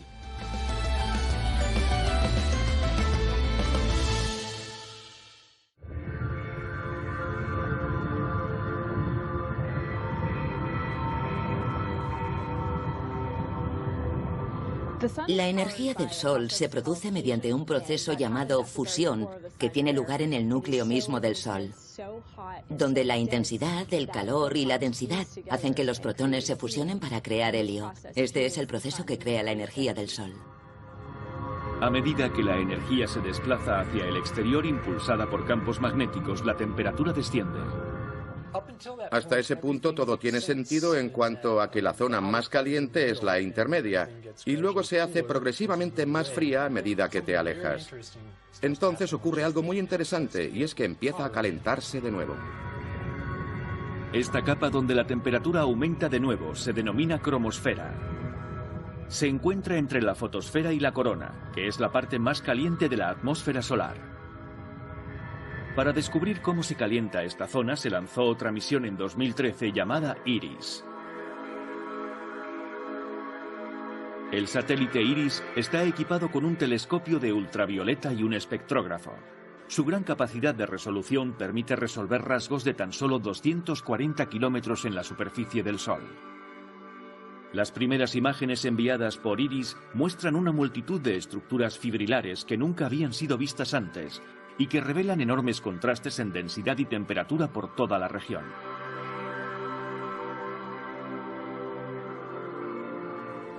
La luz de la cromosfera es difícil de interpretar debido a la compleja interacción de la luz con la materia que rebota a su alrededor muchas veces, por así decirlo, antes de lanzarse hacia nosotros. Esto significa que las interacciones de esa materia necesitan ser modeladas en gran detalle, no solo con ordenadores, sino con las técnicas que ha desarrollado el equipo IRIS. Y en este sentido, estamos preparados para hacerlo. Los datos recogidos por el satélite IRIS muestran que la región intermedia del Sol es significativamente más compleja de lo que creíamos. Aunque la corona está muy caliente, a millones de grados, tiene muy baja densidad, así que no hace falta mucha energía para llevarla a esa temperatura. La cromosfera, sin embargo, tiene una densidad mucho mayor y aunque su temperatura es menor, hay mucha más energía contenida en la cromosfera que en la corona. Por eso basta que se escape una pequeña fracción de la energía de la cromosfera hacia la corona para impulsar todos los procesos que vemos, como el calor extremo o la aceleración del viento solar que baña todo el sistema e impacta contra todos los planetas, incluido el nuestro. Esperamos entender mejor estos fascinantes e importantes procesos mediante IRIS. Esta energía que fluye desde el Sol produce otro fenómeno espectacular en los planetas del Sistema Solar.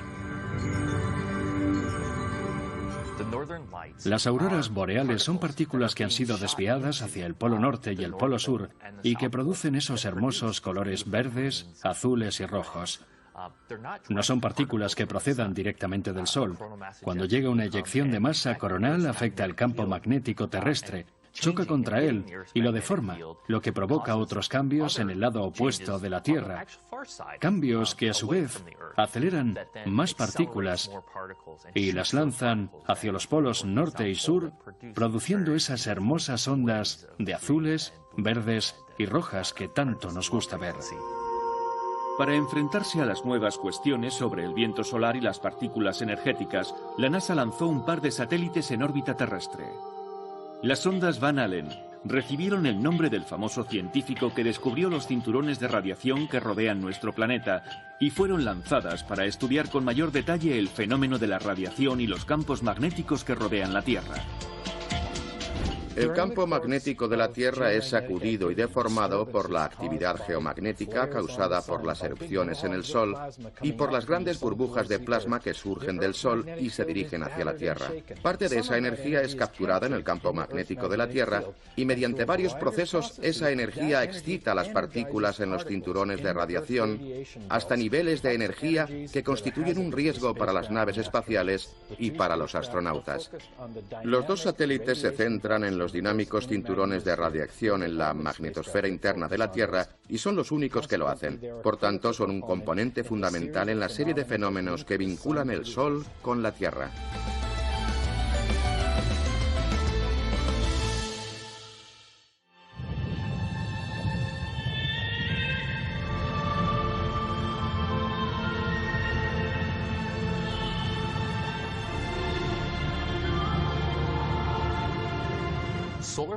Las erupciones solares y las eyecciones de masa coronal son impulsadas por reconexiones magnéticas. El Sol revuelve su campo magnético intrínseco, provocando que los campos magnéticos opuestos se aniquilen. Pero no puede simplemente librarse del campo magnético, no se puede librar de esa energía.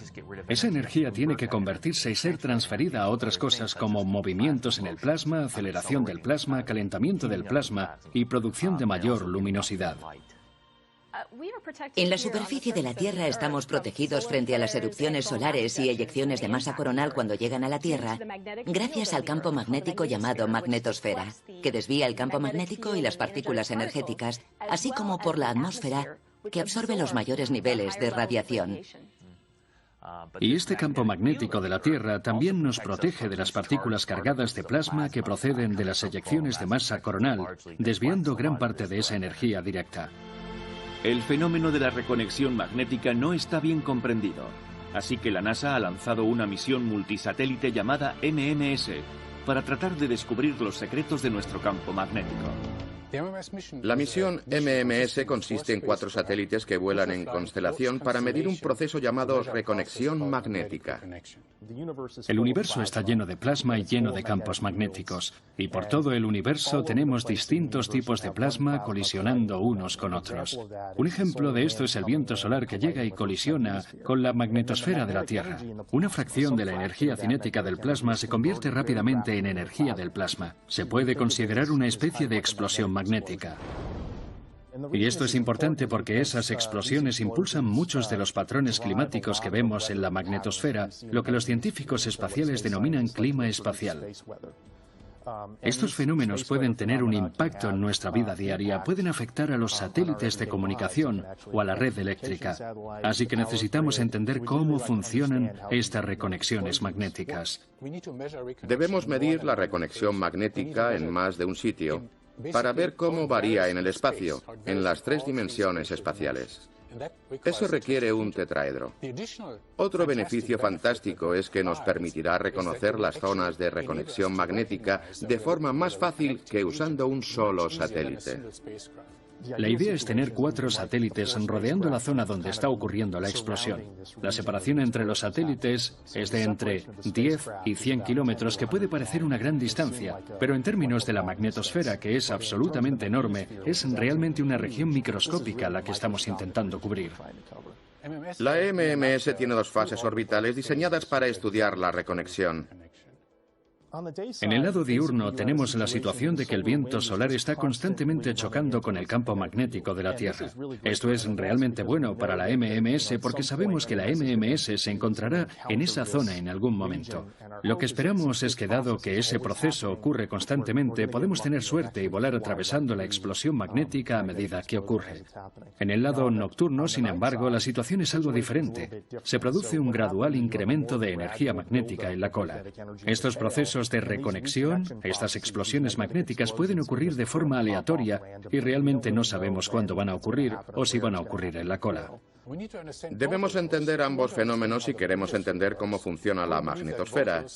Creemos que ambos escenarios son muy importantes también para el estudio del Sol, del viento solar, de las magnetosferas planetarias y de muchos objetos astrofísicos, así como en el laboratorio. Esperamos que nos permita mejorar nuestros modelos para introducir la física adecuada y realizar predicciones sobre cuándo y dónde se producirán las reconexiones. Esto nos ayudará a mejorar la capacidad predictiva de nuestros modelos de clima espacial. Los instrumentos que miden las partículas en el espacio las están detectando con más velocidad y mayor cadencia que en misiones previas, es un factor de 100. Mientras los instrumentos de la generación anterior necesitaban 3 o 4 segundos para construir una imagen completa del cielo, el MMS tardará unos 30 milisegundos. Es una tecnología que supone un salto cualitativo.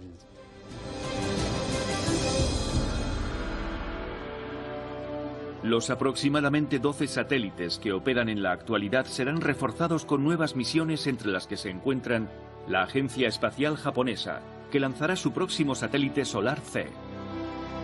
La Agencia Espacial India lanzará el satélite Aditya para estudiar las eyecciones de masa coronal y las estructuras de campo magnético. El Deep Space Climate Observatory mantendrá una vigilancia en tiempo real del viento solar, que es fundamental para la precisión de las previsiones y alertas de fenómenos de clima espacial. La sonda orbital de la Agencia Espacial Europea será lanzada en 2018 y pasará más cerca del Sol que el planeta Mercurio, con el fin de estudiar cómo crea y controla el Sol su heliosfera. También está planeada para su lanzamiento en 2018 la Solar Probe Plus de la NASA. Llegará más cerca del Sol de lo que ha llegado nunca una sonda, a solo 5 millones de kilómetros de la superficie de la estrella. Los científicos han esperado mucho tiempo para enviar una sonda que pase por la atmósfera exterior del Sol. La sonda será expuesta a temperaturas de casi 1370 grados Celsius. Todos estos satélites seguirán vigilando, estudiando y desentrañando los secretos de este horno nuclear que nos suministra luz y vida.